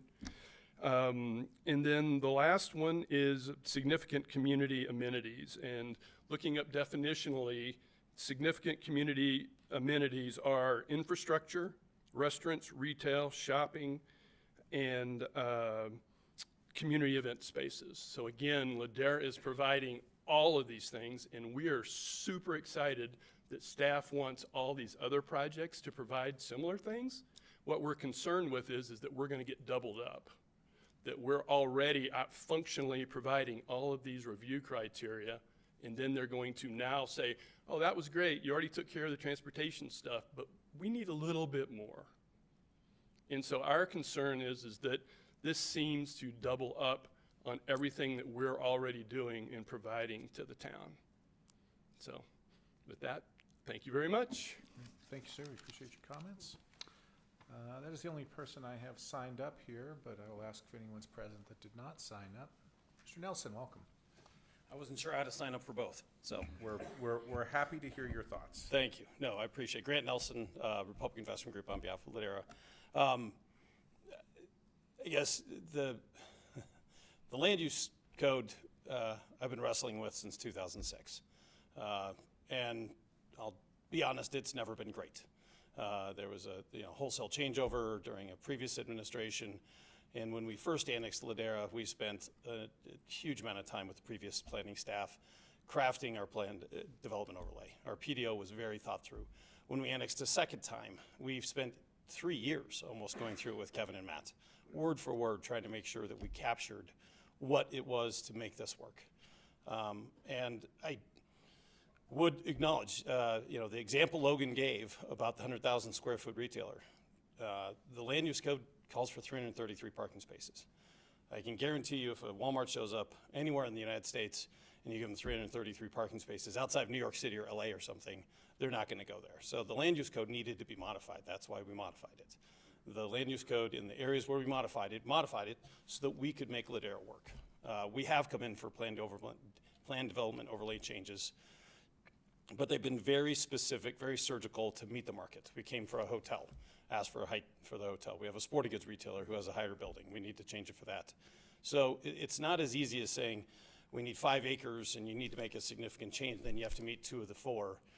We're out meeting the market as the market comes to us. And in 2019, we tried to predict what the market was going to come with. 2022, we tried to predict it. 24, we're trying today to predict what's going to meet the market, and I'm not going to be able to do it. So we're going to be constantly back in front of you.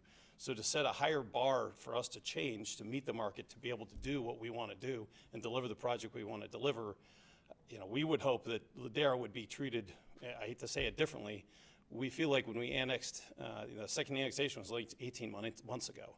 So for us to then come in with a PD overlay change, to bring a new tenant or something new to the market, to Ladera, and have to meet 2 of the 4 criteria when we feel like, as Will just explained, we meet the other 3.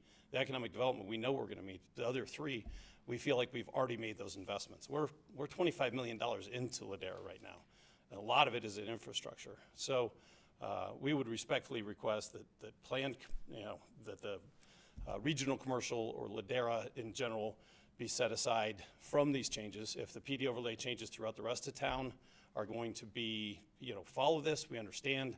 We don't want to hold up the town. At the same time, we're trying to zig as the market zags, and this we feel like would put us behind the 8 ball and be able to move accordingly with the market. So happy to answer any questions. I know the 3 minutes, I think I bored Phil for 9 straight minutes when we came for Planning Commission, so I won't bore you for 9 straight minutes. But if there's any questions, happy to come back up and answer them. But it's really hard to move these. If town staff then is going to move to a new zoning code at some point, and we can move Ladera to its own so that it is standalone, so we can go hit the market as we've been trying to, that's what we would look for. But I appreciate you guys' time tonight. And again, if you have any questions, please feel free. Will and I, and Sherry, we could make Sherry or Tony come up and talk too. So, thank you. Thank you, Mr. Nelson.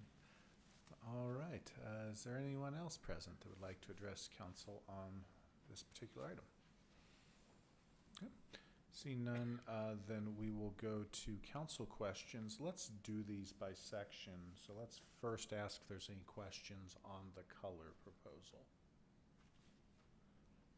I had a question on the color proposal, and it wasn't in your presentation, but the chart in terms of which zoning districts it would apply to, it appears that it would apply to everything R3 and more involved.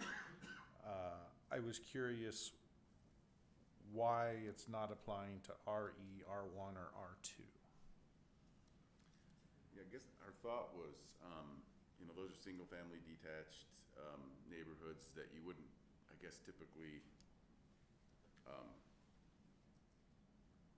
see this obnoxious color being proposed. But do you recall what?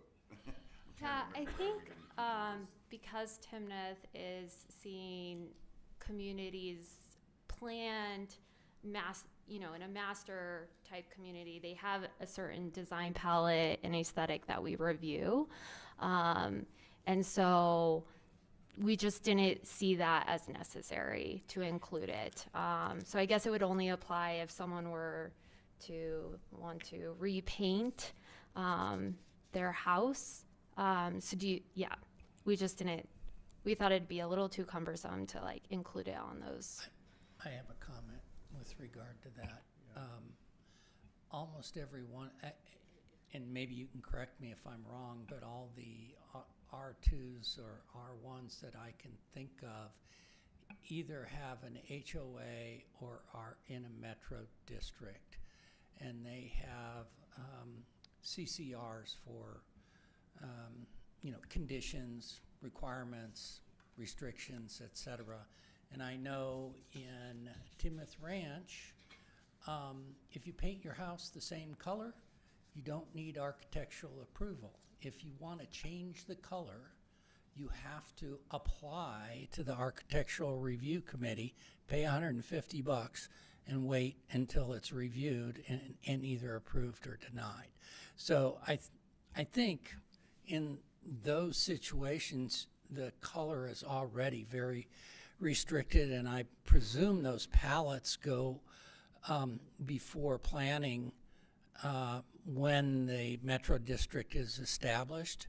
Is that true? They come to us after the subdivision process. So we look at the block diversity, we look at the different housing types and the colors, and that's when we review them. We could pick, we were the first in the cul-de-sac, so we got our choice of everything in terms of color and style and all of that. And then everybody else had to vary as a result, so. Can I just follow up on that? I'm sorry. I guess I would say I understand that HOAs are a perfect entity and that we can always trust them to act perfectly. But they are. My point is that the palette does get approved by staff for those. Yeah, again, for the initial, and we do have properties in town that are outside of HOAs and metro districts. That's true. I mean, I guess I'm wondering, should we have it apply to all districts? The idea that you don't want a fluorescent pink whatever in your town unless it is, part of some branding with, it's just a little bit of piping, not the whole thing. I mean, isn't that concern shared regardless of what the zoning is? I believe so, yeah. In rural settings, it's less of a concern, I think. and then maybe in Old Town when you want more playful colors.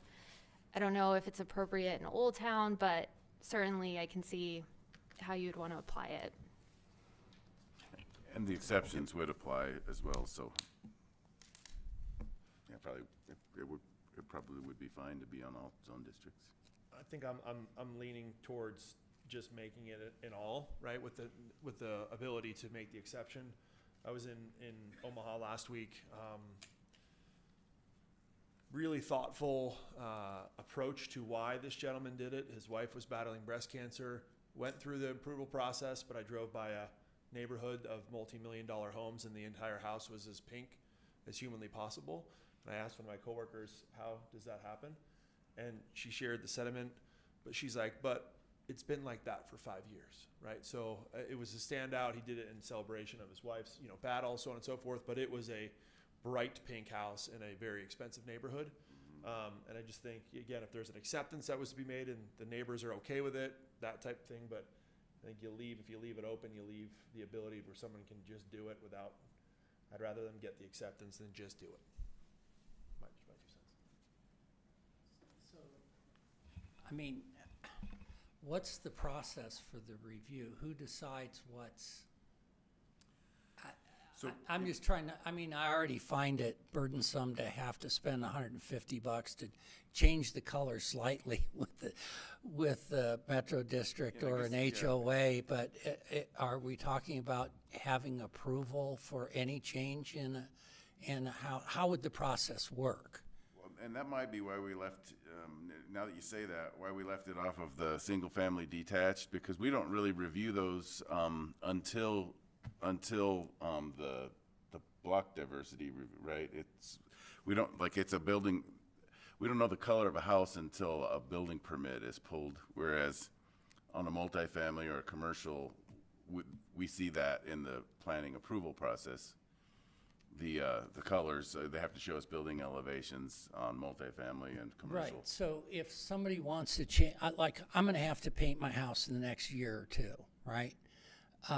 I'm just going to go with the color that it currently is because it's just simpler.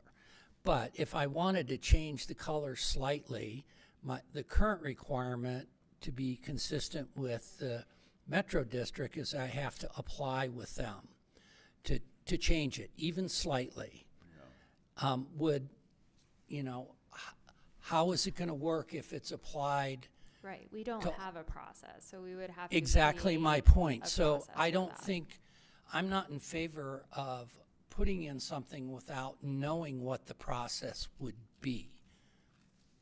That's the problem I see with applying it across the board. If you have a process, great. Now, this would only apply to those exceptional colors, not typical colors, right? Like some of the code is enforced with just complaints and violations, I suppose. If there isn't an approval process that applies to it, it might fall into that basket. You're gonna, it's an aesthetic, and one person's bright color is another person's perfect color. And you're gonna end up with people being on the beauty patrol. I think you're opening a can of worms applying it across the board for anybody that wants to change their housing color.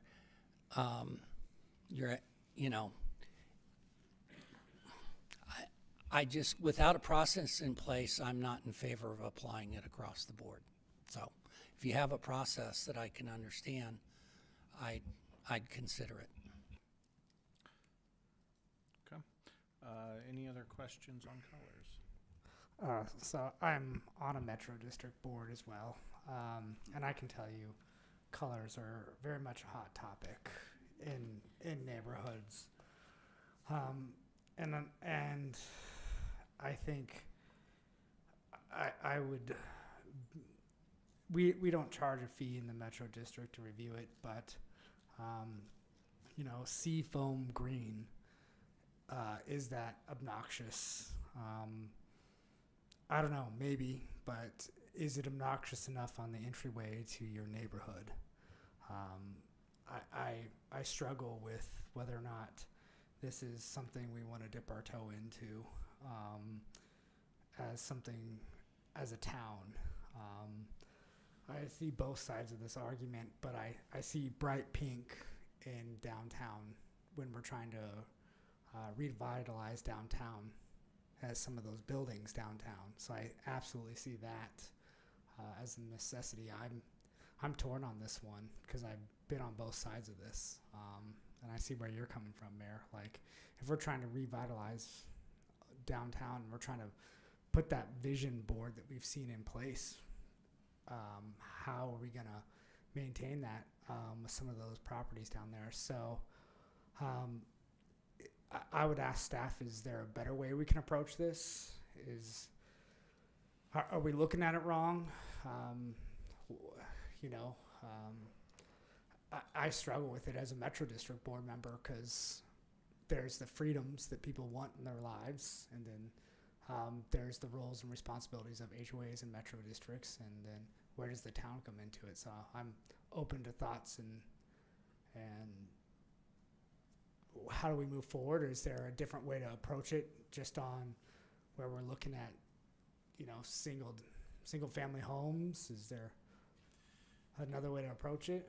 Well, I mean, it does seem, we do see building elevations in multifamily and commercial, and they have to tell us what color it's going to be. And so right now we don't have any criteria to point to of is that appropriate or isn't it. So I think we were just hoping that the code could give us something, and then if they want to do something bright or what they say is not obnoxious and others might say is obnoxious, then that's why we came up with these exceptions.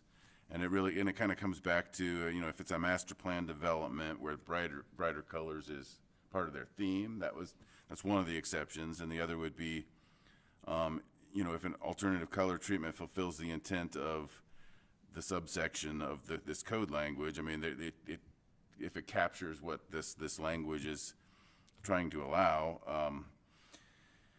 and that it maintains the harmony within the neighboring properties. So there's a test that the exception speaks to, but it at least gives staff a little guidance when somebody comes forward with a building elevation that has a color, and we're thinking to ourselves, that does seem obnoxious, but there's no code that we can point to say you can't do that.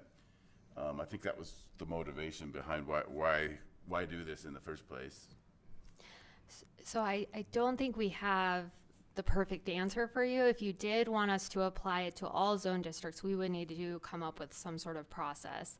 I will say there is an administrative thing to think about, because if we have a process and people have to submit something to us for our review and they want to change the color of their house, I mean, that there is, more resources that are needed to review those color changes. And there would presumably have to be a fee if you're using staff time to review. I mean, it just gets.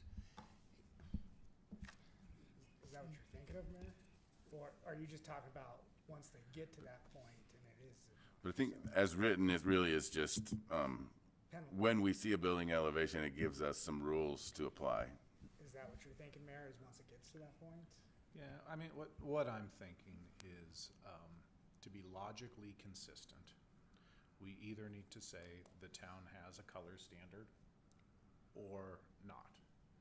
And so I think we either need to adopt this and have it apply to all, or we need to say we're not willing to touch this, and then you scrap the whole building color conversation. So even those units that you're talking about, that when they're built, they show you that when they go to repaint, it's the same as the single family homes at that point, right? Like, they're not submitting anything. No process for repainting from our end, yeah. Okay. So you're just Other than it could be an enforcement issue. So if they on a did repaint, yeah. which it happens somewhere in northern Colorado, probably 7 to 10 years if you're properly maintaining your property, depending on what the siding is, it's going to get repainted. Yeah, so if this code language is adopted, then it could become, if they repaint it and there's no process, but this code language is in place, then it could fall back on the enforcement issue, and it could be. You're opening a can of worms, big time, And without a process. With businesses, you know, if they're repainting and changing their brand, we typically get a heads up of like, what is the process? And then we can point them to code of, okay, you'll have to come in for a review or not. So there is the ability to.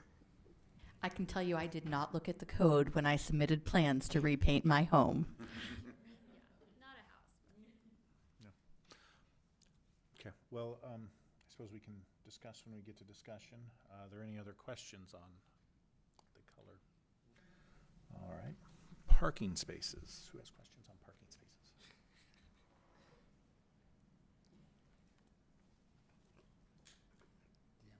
No? Okay. I mean, I do like the notion of, obviously, businesses typically, if they're large businesses like Walmart or other entities that have multiple locations, they know what they need to operate their businesses in an efficient manner. And I would hate to see us have way more asphalt, which is bad for the environment in so many different ways, than is what's needed. So I think the code speaks to that in a good way. And this specifically the size of spaces, but not the quantity of spaces on this particular project. Okay. And just a reminder, we're still on the Jeopardy rules portion of the hearing. Any other questions? So,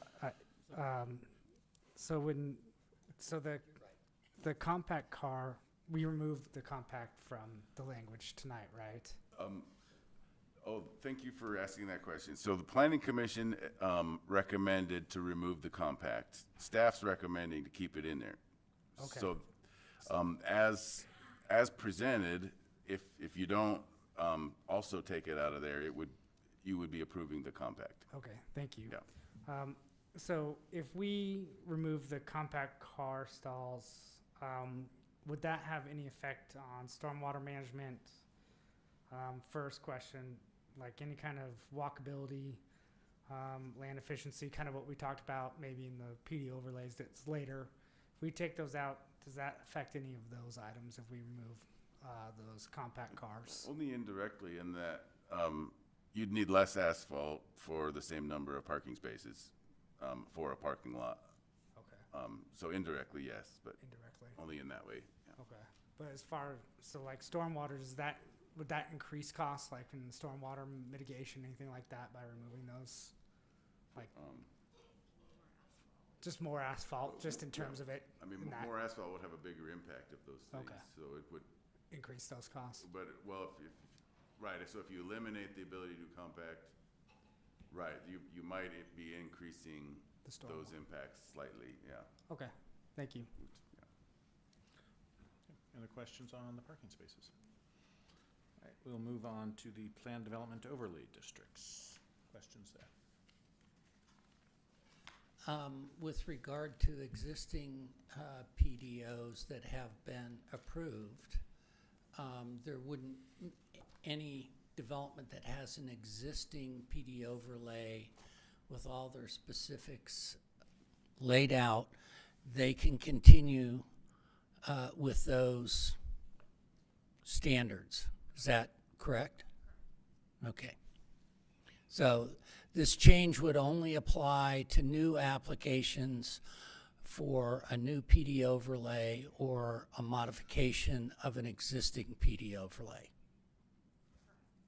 Okay, thank you. Other questions on that? Okay. So my proposal at this point is if somebody wants to put the question before council and move to approve the ordinance, we could then move to discussion and get into whether or not we like it as is or if there needs to be any changes. So I'd ask at this point, is there a motion to approve the ordinance amending the Timnath Land Use Code? So moved. Is there a second? I'll second. Okay, we will go to discussion then. It's your motion, Councilmember Holt. I think we could speak for days on the color aspect of it. To me, I do like the uniform aspect of it. I think even in the residential aspect, in theory and hopes, it'll go through the HOA or whatever regulations are there beforehand. The other concerns are the standalone homes that want to go rogue and look like a giant pumpkin or whatever it may be. There's nothing there to say yes or no. I do agree, though, that the process, there being a process, is definitely key to having it be uniform. I think there's a lot of processes in place to prevent the homes, especially the repaints, when it comes to HOAs, but to the mayor's point, we can't always count on that to be the end-all be-all. And really, once it's painted without approval, is it going to be enforced? And if there's no enforcement on the town and HOA decides not to, or whoever it is, then it just stays because there's nothing in place. So that would be my only, and again, I'm open to either way, but I think the uniformity across the board is important. And then the other piece to me is parking spaces / PD overlay, to change that. I think we're going to be in a parking discussion till all of us are long gone from here. I hear more, we want less parking spots so we can actually accommodate our building than I do we need more parking spaces to fit. So you're going to hear both sides of the table. And I think attracting the right businesses with the right needs in the right market are also key, whether that's less in some situations, as we did with the property next door, or the ability to bring in restaurants in a walkable area that don't need as many but have larger. So that would be my other potential concern is does the PD overlay allow any adjustment to accommodate a true 150,000 square foot grocery store that we've all been begging for? I guess that would be my only concern is there enough flexibility to certain things that are already going on or the potential down the road to tweak that if it calls for that and the market requires it. That's my comments. Mayor Pro Tem, your thoughts?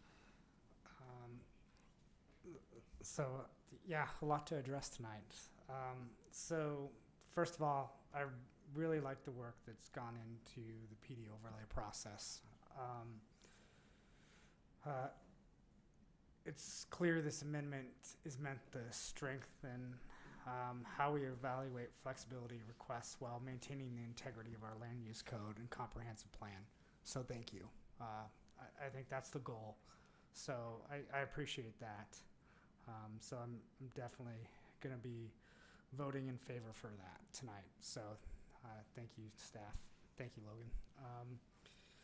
As far as parking, I'll start with what I think is probably, as far as what I personally know, I drive one small car and one huge car.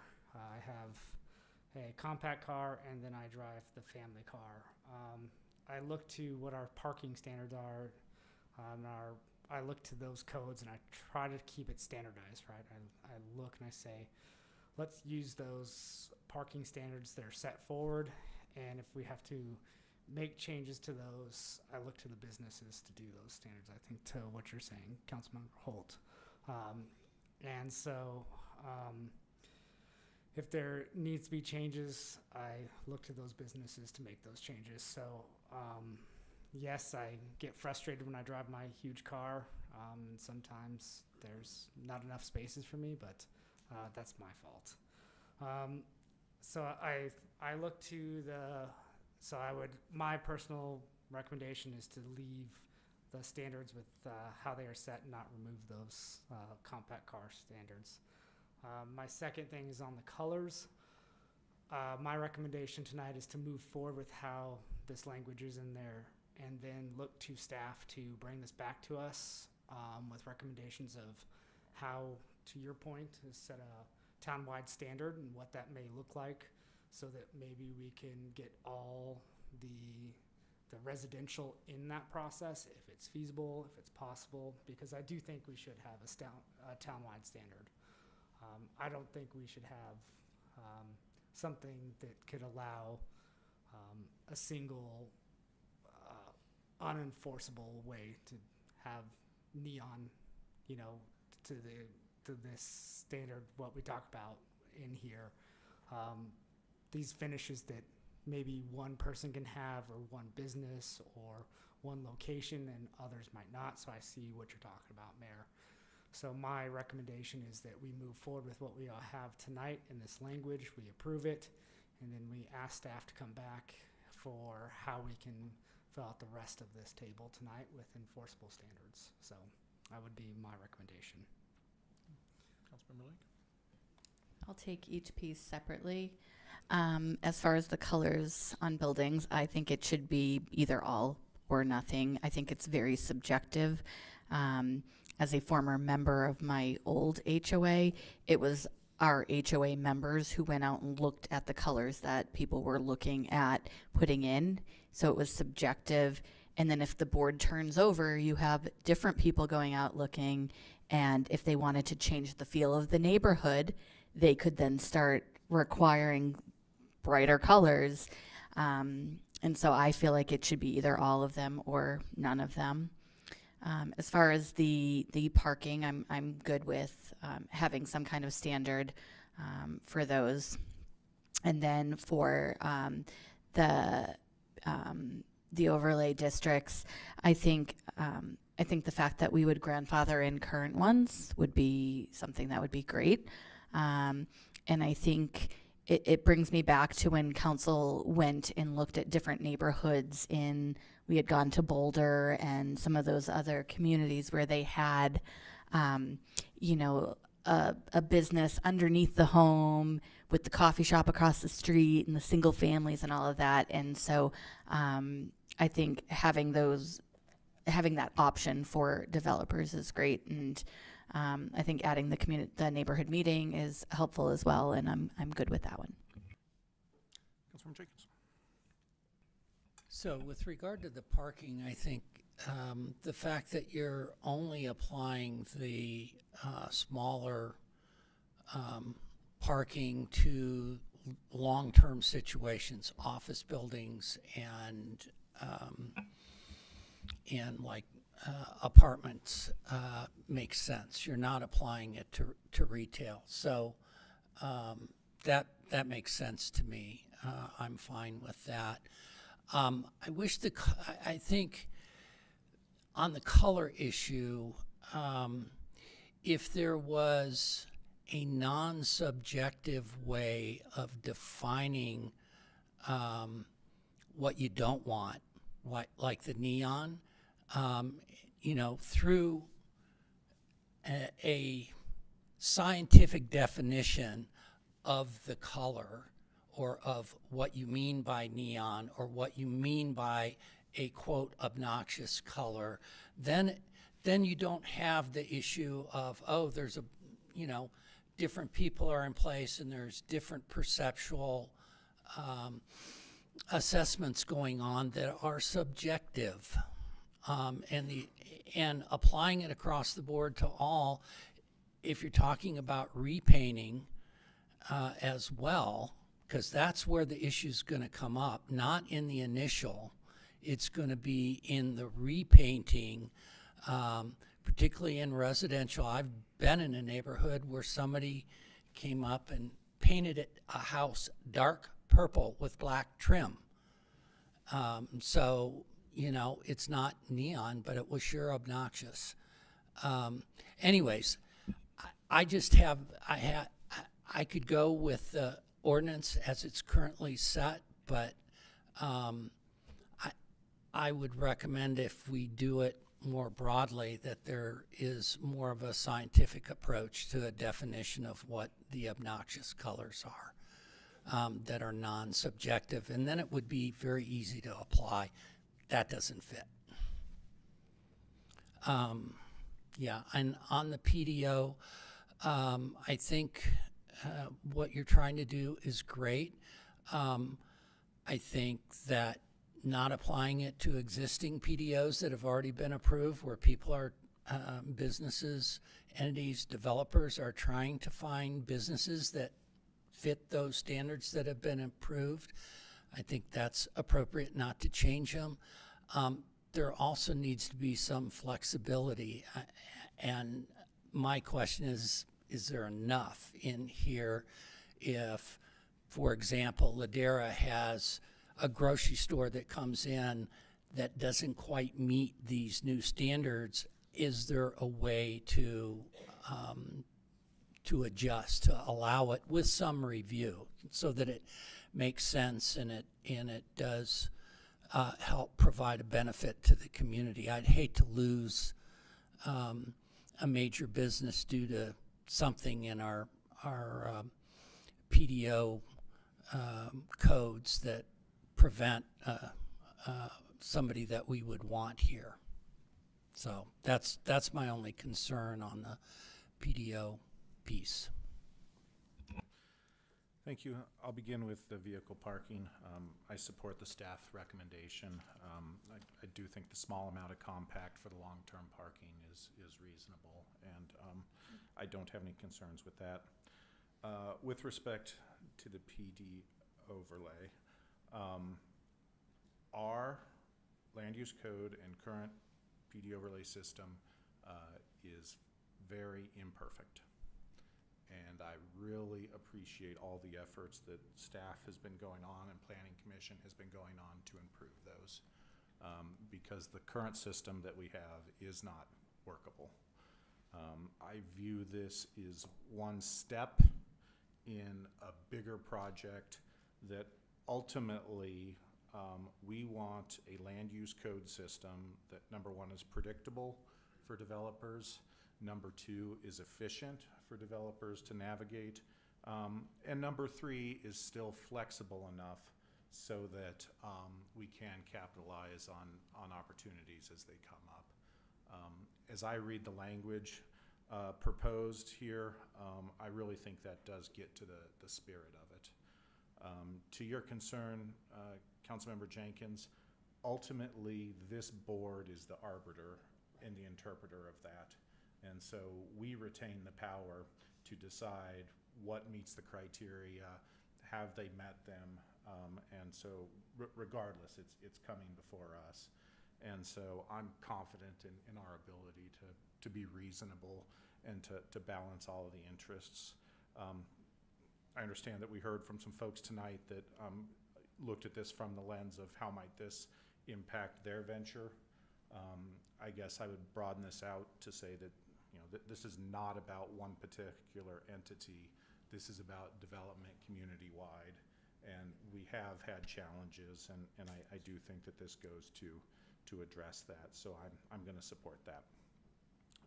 With respect to the colors, I do think we need to be consistent, and so I do think we either need to apply it to all zone districts, or we need to send this back and say work on the whole thing some more. I would oppose adopting it as it's written now with the mix. We've brought up some concerns that, well, what's the enforcement mechanism? That is a concern regardless. If Walmart tomorrow overnight paints it bright pink, we still have the what's the enforcement mechanism problem. They won't, but we still have that problem. So we could adopt this, apply it to all standards, understanding that we need some more clarification on what the enforcement looks like in a future revision, or we could say let's not adopt any of the color stuff right now and let's work out some of these concerns and bring them forward. So with that, I guess I would ask the council, is council amicable to one of two friendly amendments here? The first proposal being have it apply to all districts, or the alternative being remove the color portion from the proposed amendment. I couldn't support in its current form applying it to all. I would support B. I think staff is certainly has the expertise, given the a number of the council members' desire to apply to all districts to come up with something that's workable. And I'd keep in mind not the review, the initial review, but it's the repainting where it's going to really come into play, because most of the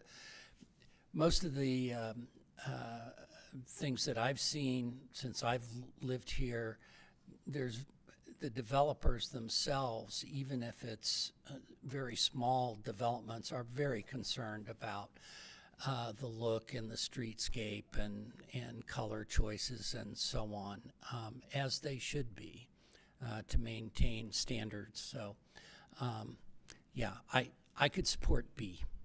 Go back to the drawing board a little bit and see how it would fit. Other thoughts on that, Mayor Pro Tem? Yeah, I would do the friendly amendment to remove it, as long as when this comes back, for me, I'd like to see what other communities are doing in this sense. I don't want to be us out here with the only ones doing it in any way, differently, worse, better, anyway. So I'd just like to maybe get that barometer if staff have the time to do that for us.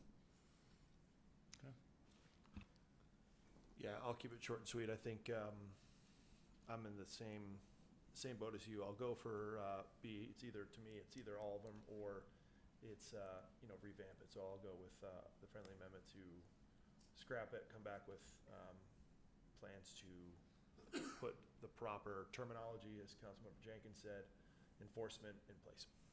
Councilman Lake? I would also be in support of that. So at that point, I'll offer a friendly amendment, and if there's no objection, we will strike essentially all of Section C, which is what's listed in our packet as page 98 of 175. Everybody on board with that? Okay. So that issue handled. There is a motion before the council to approve the land use code update. Before I take that, is there any other discussion or proposals to amend? Okay. So all those in favor of adopting the ordinance amending the Timnath Land Use Code with the friendly amendment to strike Section C as listed on page 98 of the packet signify by saying aye. Aye. Anyone opposed, nay? Okay. Then it does pass as amended. We will now move on to item 8B, Ordinance 19, Series 2025, an ordinance to adopt by reference building codes promulgated by the International Code Council. Director Robinson. Mayor, Council, good evening. This is the second reading considering the International Code Council's update to the 2024 standards.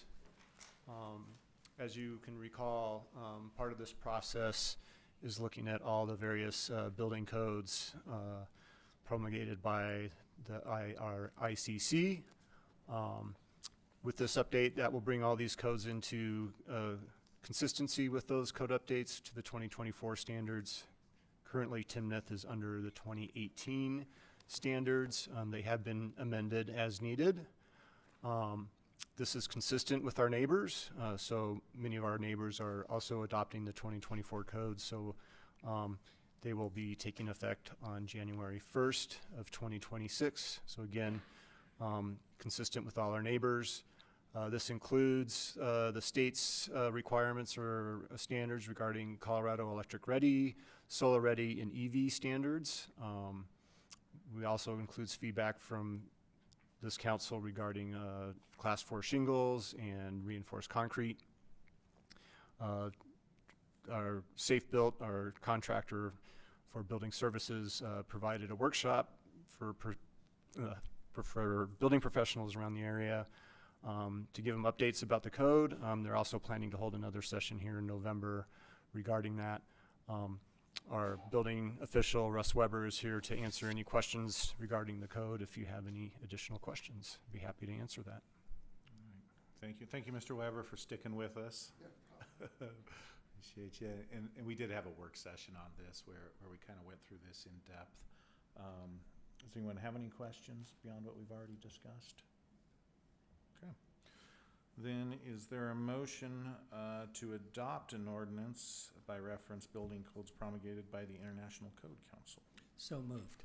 Is there a second? Second. Any discussion? I think this makes a lot of sense. It's been 6 years since there's been a full update. Lots of things have changed, and this makes sense. It'll also make it consistent since the surrounding towns are, most of them are adopting the same code, so there's a consistency for the builders to do the same thing everywhere. So that's great. Thank Councilman Jenkins for those comments, and I just realized that I failed to make a call for public comment here. So I apologize. Nobody has signed up to speak on this matter, but I will ask if there's anyone now present that would like to address council. Right. Seeing no one, we will close public comment and continue with council discussion. Yeah, I'll be supporting this. You second it. Wow, you're a nice guy. No, I think we got into really good detail in the work session. I appreciate it. Thanks for sticking with us. To me, my concern is, is that big of a gap, and why adopt one but not the other? But learning in that work session. I mean, again, thanks for the amount of work and effort not only you but the staff does on an ongoing basis of reviewing all changes to see what is best for not only for the town but for the builders. We don't want to run people out of here because it's too expensive or it's too process driven. So being able to have experts like you guys stay on top of this and put the right codes and enforcement in place is awesome. So I'm in full support of it. Thank you. Mayor Pro Tem Wegg? So I'm definitely going to be supporting this. I think I appreciate integrating some of the council feedback into this code.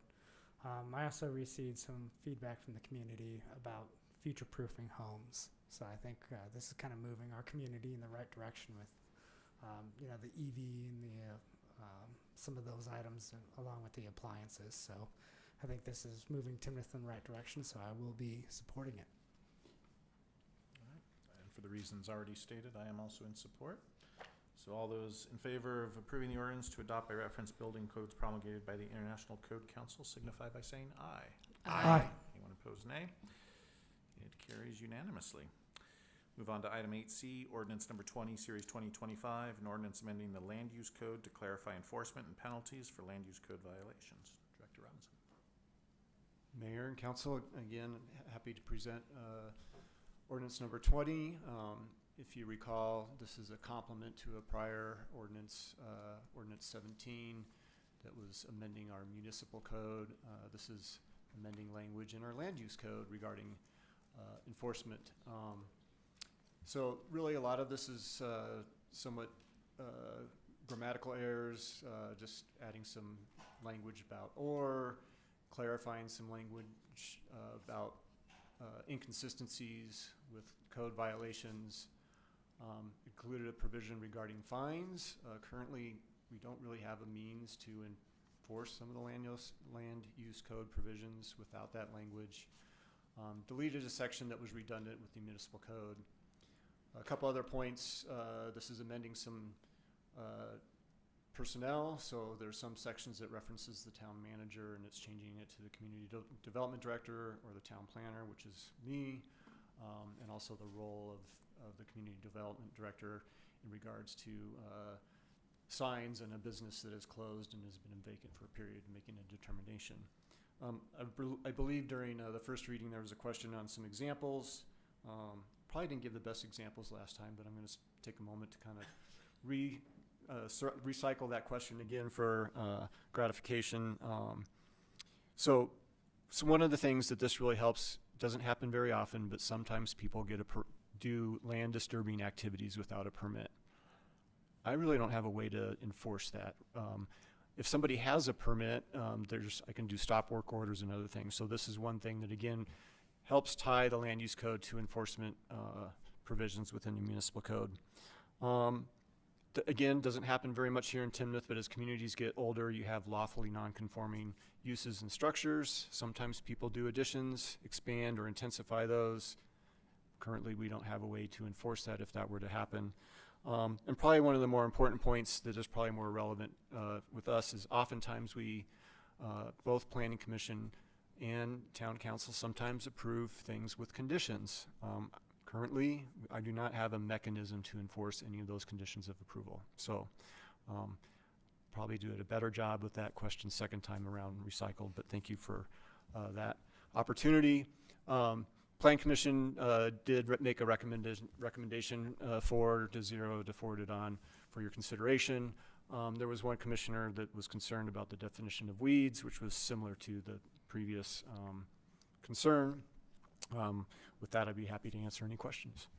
Right, before we go on to questions, this does call for a public hearing. Nobody has signed up, but I'll ask if there's anyone present who would like to address the council on this. Seeing no one, we will move on to council questions.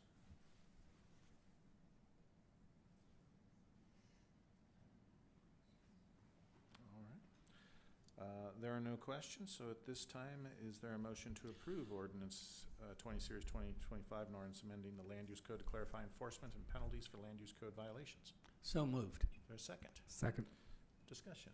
Yeah, I think it's critical to give staff the ability to enforce code violations, conditions on approvals, etc. It's a major flaw in our current land use code not to have that in place. So this is an important addition, and I fully support it. Yeah, I'm going to be voting in favor. I appreciate the updates. All right. Also makes sense to me. I appreciate the updated examples. That is helpful. All right. All those in favor of the ordinance amending the land use code to clarify enforcement and penalties for land use code violations signify by saying aye. Aye. Anyone opposed, nay? It shall pass unanimously. We'll move on to our last agenda item, which is a follow-up to the previous agenda item regarding a contract for the sale of land on the KM property. At this time, is there a motion to move to executive session pursuant to section 246402-4A, Colorado Revised Statute, for the purpose of discussing the proposed sale of any real, personal, or other property interest of the town concerning proposed sale of property commonly referred to as the KM Farms or KM North property in Weld County, Colorado. So moved. Is there a second? Second. Okay, moved and seconded. All those in favor of moving to executive session signify by saying aye. Aye. Anyone opposed, nay? All right, we will move to executive session. This is our last agenda item. Since it is executive session, if you are not directly related to the matter, we will need to ask you to leave. Ask everyone to have a good evening. And why don't we take just a brief 3-minute informal break here before we convene?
Testing.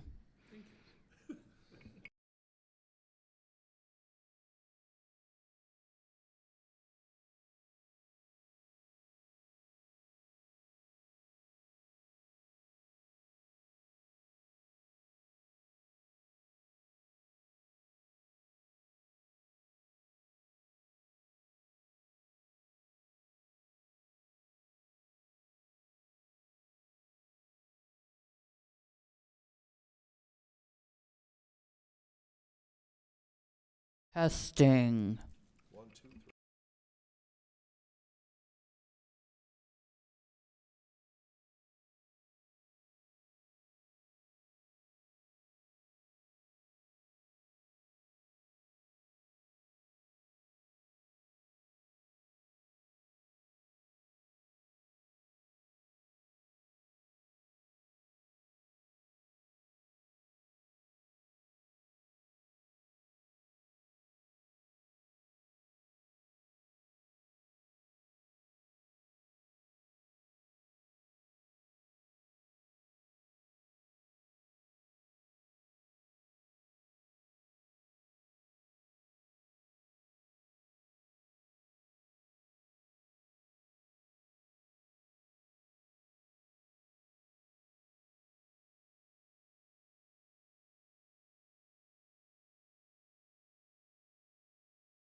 They're all asleep. All right, we have emerged from executive session. That is our last agenda item, so we will be adjourned.